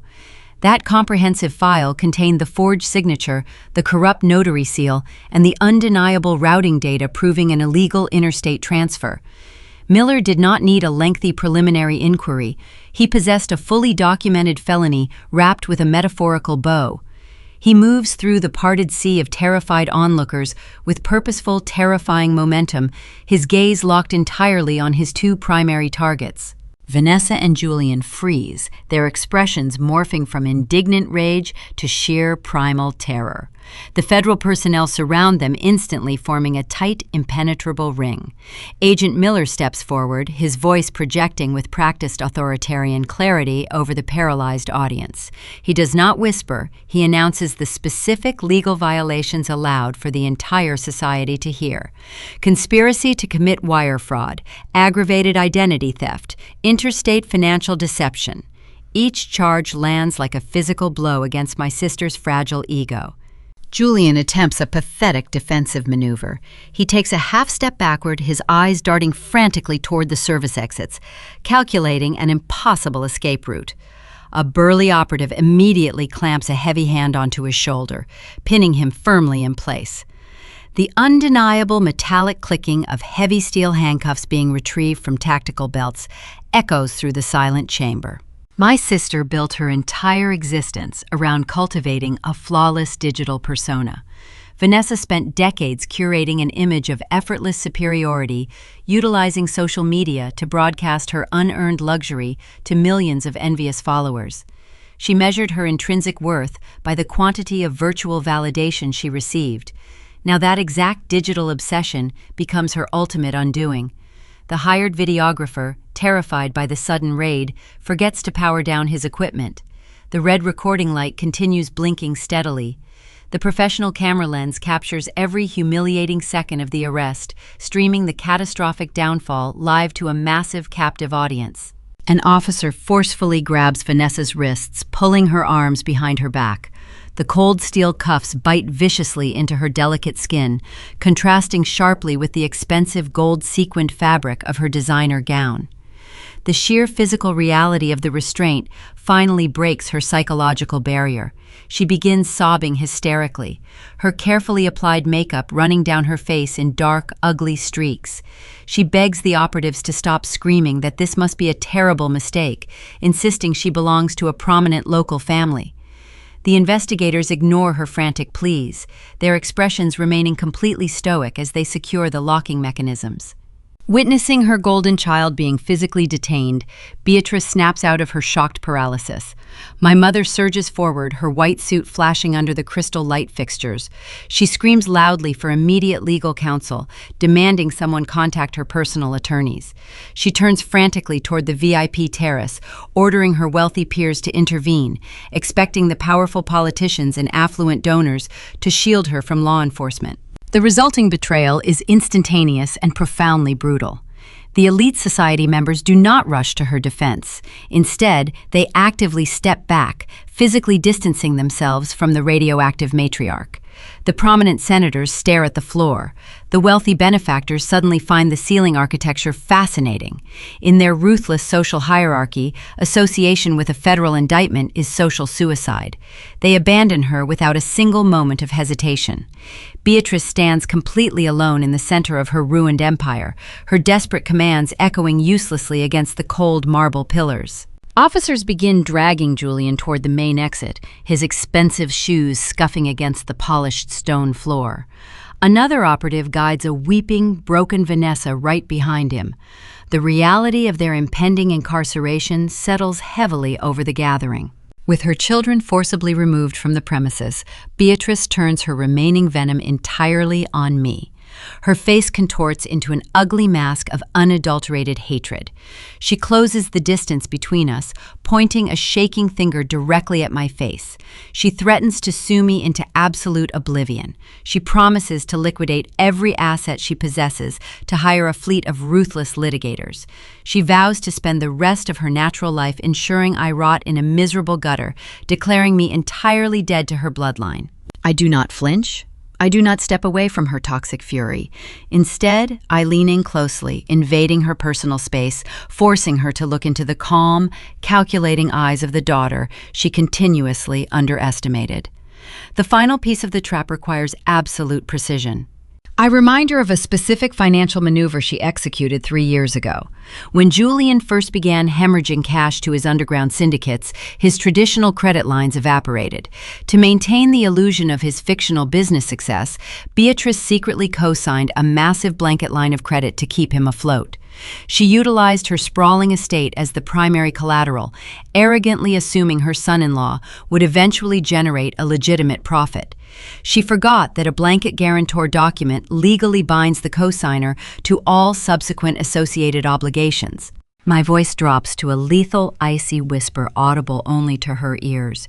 You co-signed Julian's blanket liability agreements, I tell her slowly, watching the color rapidly drain from her flushed cheeks. When I purchased his toxic offshore debt from the Nevada holding company, I did not just acquire his personal deficit. I acquired the attached collateral. I am his primary creditor now. Your son-in-law officially defaulted on the principal balance tonight. Therefore, I am immediately seizing your entire estate to settle the outstanding ledger. The words strike her with the concussive force of a runaway freight train.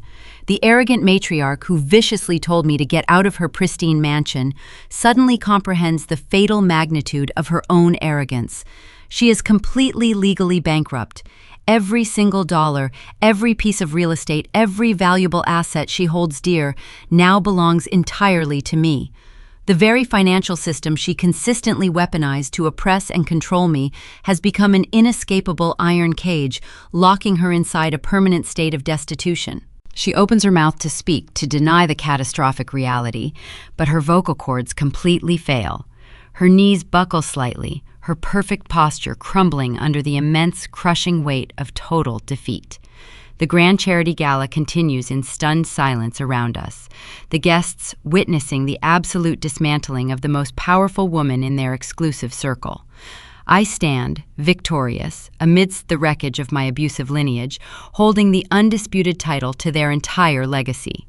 Yet, as the flashing red and blue lights of the federal vehicles illuminate the glass windows of the grand foyer, a final, lingering question emerges from the ashes of this conflict. With the toxic family irrevocably destroyed and the massive inherited debt finally collected, what is the ultimate fate of Beatrice's historically prized estate? The dust eventually settles over Maricopa County, leaving behind a fundamentally altered landscape. It has been 6 weeks since the federal authorities violently breached the resort ballroom and dismantled the pristine illusion of the Williams family. The immediate aftermath of that night is a masterclass in absolute quiet victory. I do not grant interviews to the frantic local journalists begging for exclusive quotes. I do not publish triumphant statements or gloat over the public destruction of my enemies.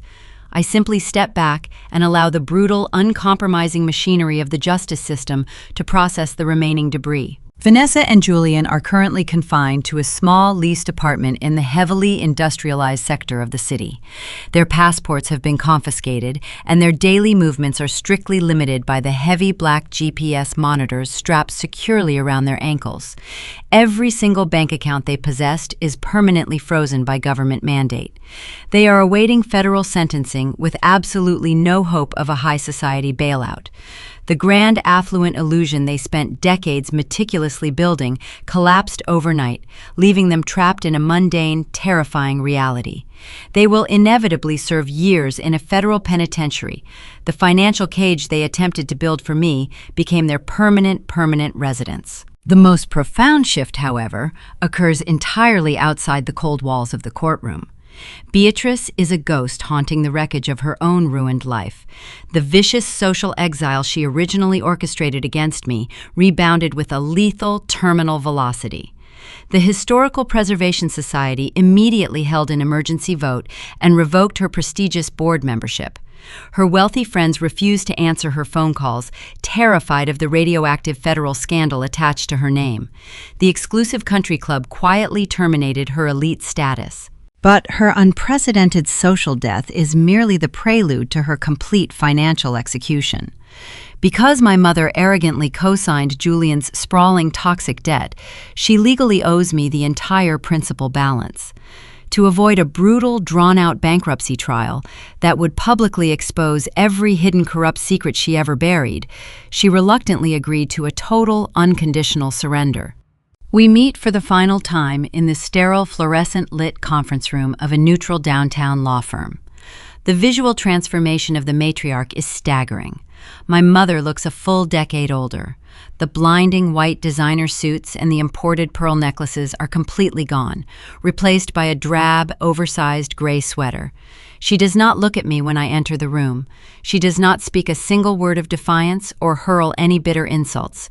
She simply picks up a heavy black pen and signs her name on the final authorization line of the settlement document. With a few shaky strokes of dark ink, she legally transfers the deed of her prized, sprawling estate completely over to me. She hands away the absolute crown jewel of her toxic empire, legally finalizing her own total destruction. I walk through the massive mahogany front doors of her former mansion the very next morning.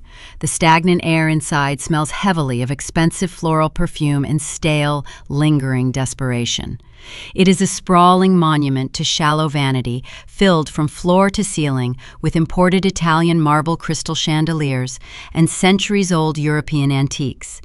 For a fleeting moment, standing alone in the silent grand foyer, a quiet voice whispers that I could simply move in. I could physically occupy the throne my mother vacated. I could sleep in the lavish master suite and claim total geographic dominance over the exact property that terrorized my childhood. But I am an architect and a structural engineer. I solve foundational rot. I do not live inside it.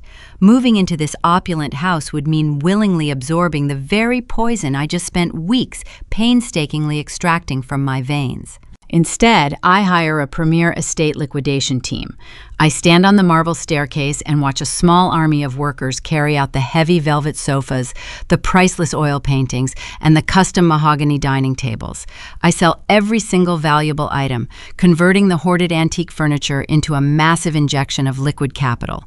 I take those substantial funds and completely replenish the operating reserves of my boutique structural firm. I systematically turn her fragile vanity into functional, robust steel. Stripping the physical luxury from the house is deeply satisfying, but the ultimate poetic justice requires a much larger permanent maneuver. The pristine neighborhood surrounding the estate is fiercely exclusionary. The local zoning laws were specifically designed by Beatrice and her wealthy neighbors to keep lower-income families entirely out of the district. They utilized the municipal code as a weapon of class warfare to protect their isolated bubble.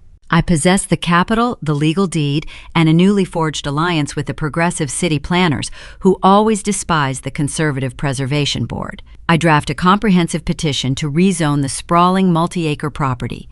I utilize my engineering credentials and the momentum of the public scandal to bypass the standard bureaucratic delays. Within a month, the pristine land is officially reclassified. I am not building another luxury mansion. I am completely gutting the existing structure and transforming the physical footprint of my mother's former kingdom into the new municipal headquarters for affordable housing development. Where she once hosted exclusive galas to mock the impoverished city engineers will now draft blueprints for accessible, equitable communities. I plant the seeds of genuine community progress directly in the center of her barren, exclusionary soil. The public destruction of the Williams dynasty sends a profound shockwave through the local commercial industry, but the resulting fallout is surprisingly positive. The wealthy elite who witnessed the confrontation at the charity gala did not turn their backs on me. Instead, they recognized something incredibly rare in their cutthroat environment. They witnessed absolute unyielding integrity. They saw a woman who refused to be bullied, a liquidator who dismantled a massive institutional fraud with clinical, undeniable precision. Almost overnight, my boutique agency experiences a staggering renaissance. The office phone rings constantly. Premium property developers and high net worth investors flood my inbox with lucrative commercial contracts. They actively want the woman who destroyed a syndicate to manage their structural portfolios. The fraudulent municipal stop work order on my own property is quietly and swiftly lifted by the local inspectors. I rehire my entire construction crew, paying them double their standard rate to reward their unwavering loyalty during the crisis. The business I nearly lost emerges 10 times stronger, built on a solid foundation of proven competence rather than inherited privilege. The final phase of this long, arduous journey does not take place in a corporate boardroom or a crowded courtroom. It happens on a quiet Tuesday evening, standing perfectly still on the expansive patio of my fully restored mid-century home. The custom steel reinforcements hold the cantilevered roof perfectly steady against the evening breeze. The premium Saltillo tile feels warm and grounding beneath my bare feet. The desert air is calm, smelling faintly of blooming sage and crushed granite. I lean against the heavy masonry wall and watch the magnificent Arizona sunset paint the sprawling western sky in brilliant shades of bruised purple and vibrant burnt orange. The profound silence of my sanctuary is no longer heavy or suffocating. It is light. It is completely and entirely my own. The deep psychological wounds inflicted by decades of emotional manipulation finally begin to close healing cleanly, without infection. I look out over the vast, darkening landscape and realize a fundamental universal truth that took me 30 years to finally understand. Blood does not demand automatic loyalty. Genetics do not give anyone the right to abuse your spirit or leverage your existence for their own selfish gain. Love that must be constantly earned through continuous submission and silent suffering is not actually love. It is just a terrible, exhausting job that pays absolutely no wages. I officially resigned from that job. I excise the festering rot from my life, burning the infected branches completely to the ground. In the empty space they left behind, I planted something incredibly real. I built a legacy in uncontaminated soil. The 2-hour journey concludes right here on this quiet patio as the last sliver of the sun dips below the rugged mountain horizon, proving definitively that the most devastating revenge of all is simply a thriving, peaceful existence. When the dust finally settles on the Williams family and the flashing red and blue lights of the federal vehicles fade into the dark Arizona night, what remains is not merely a tale of financial ruin or a brilliant, calculated revenge. Beneath the shattered crystal of the Phoenician resort ballroom, beneath the freezing of offshore accounts and the harsh sting of federal handcuffs, lies a profound and devastating tragedy about the catastrophic failure of a family's foundation. It is a story that reaches past the thrill of the trap and forces us to look in the mirror, asking ourselves a deeply uncomfortable question. What are we truly building when we raise our children? In modern American culture, we are often sold a glittering, superficial version of success. We are taught to chase the corner office, the sprawling estate, the pristine country club membership, and the effortless social dominance that a matriarch like Beatrice Williams held so dear. We are encouraged to curate our lives for public consumption, much like Vanessa live-streaming her fabricated triumph to thousands of invisible strangers. But within the walls of a traditional family structure, these external markers are entirely meaningless if the internal framework is riddled with dry rot. Parenting is at its core the ultimate act of structural engineering. When we bring children into this world, we are tasked with laying a foundation that must eventually withstand the brutal, unpredictable storms of adult life. This foundation is not poured from trust funds, elite university admissions, or blanket lines of credit. It is constructed from the quiet daily practices of honesty, fairness, and emotional awareness. Beatrice failed completely and catastrophically, not because she lacked wealth or influence, but because she entirely lacked a moral compass. She raised Vanessa to believe that consequences were for other people, that status shielded you from accountability, and that deceit was simply a tool for social and financial advancement. When Julian's gambling addiction threatened to shatter their pristine illusion, Beatrice did not demand accountability or force her son-in-law to face the reality of his destructive actions. Instead, she co-signed his loans. She facilitated a massive federal crime to maintain a hollow facade. She taught her favored daughter that love is a transaction and that integrity is entirely disposable. In doing so, she did not protect Vanessa. She painstakingly built the very federal cage her daughter now sits in. This is the great looming peril of neglecting true family responsibility. Parental love is not about enabling a child's worst instincts to spare them temporary discomfort. It is not about using wealth to build a fortress around their mistakes. Genuine love is having the courage to let them fail when the stakes are small, to teach them the heavy, necessary burden of taking responsibility for their own actions. If we fail to instill a rigid sense of fairness, the fundamental understanding that our actions impact others and that nobody, regardless of their zip code, is above the law, we send our children out into the world completely morally defenseless. Charlotte's journey stands as the heartbreaking antithesis of Vanessa's unearned arrogance. Charlotte was the child forced to build her own emotional foundation on uncontaminated soil because her family provided nothing but poison. She learned through agonizing isolation and constant emotional abuse that love meant to be earned is just an exhausting job with no wages. The tragic irony of the Williams dynasty is that Charlotte embodied the truest American virtues: hard work, resilience, structural integrity, and an unyielding demand for justice. Yet because she refused to participate in the toxic charade, because she valued reality over appearance, she was cast out. As parents, as guides, as the architects of the next generation, we must recognize that emotional awareness is paramount. A child must know that their intrinsic worth is not tied to the luxury vehicle they drive, the label on their clothing, or the inheritance they stand to receive. They must be taught empathy. They must possess the ability to look at a sibling, a neighbor, or a stranger and recognize their shared humanity. Beatrice looked at Charlotte and saw only a liability to her social standing. Vanessa looked at her sister and saw only equity waiting to be stolen.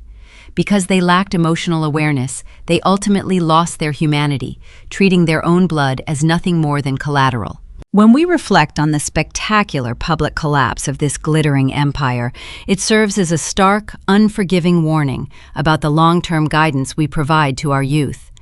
You can build the most beautiful, sprawling mansion on the block. You can fill it with imported Italian marble, towering palm trees, and centuries-old antiques. You can invite the most powerful politicians to dine at your table, but if the joists are hollow, if the load-bearing beams are infested with the quiet rot of entitlement, greed, and lies, the house will eventually collapse, and the heavier the house, the more devastating the fall. We have a profound duty to guide our children with a steady, honest hand. This means having the difficult, uncomfortable conversations.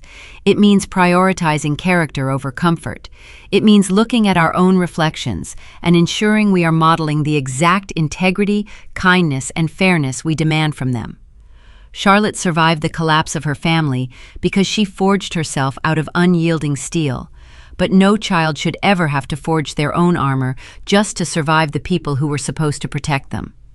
The traditional family should be a sanctuary of growth and truth, not a battlefield of competing egos and financial leverage. Stories like these remind us of the fragile, vital nature of the human heart and the permanent legacies we leave behind. They force us to look past the superficial metrics of success and examine the true content of our character. If this narrative resonates with the quiet corners of your own life, if you find yourself reflecting on the invisible structures holding your own world together, I invite you to join our growing community. Please follow and subscribe to the channel, Grape Echo Stories. We explore the deep, often unspoken truths of family dynamics, human resilience, and the complex journey of navigating life's most difficult moral crossroads, bringing you compelling tales that echo long after the final word is spoken. As the vibrant Arizona sun sets on Charlotte's quiet mid-century patio, painting the sky in shades of bruised purple and burnt orange, we are left with a lingering, uncomfortable silence. The slate is wiped clean. The rot is permanently excised, but as you look around your own living room tonight, as you watch your children sleep, or as you listen to the distant familiar hum of your own household, ask yourself what unseen forces are truly holding up your walls.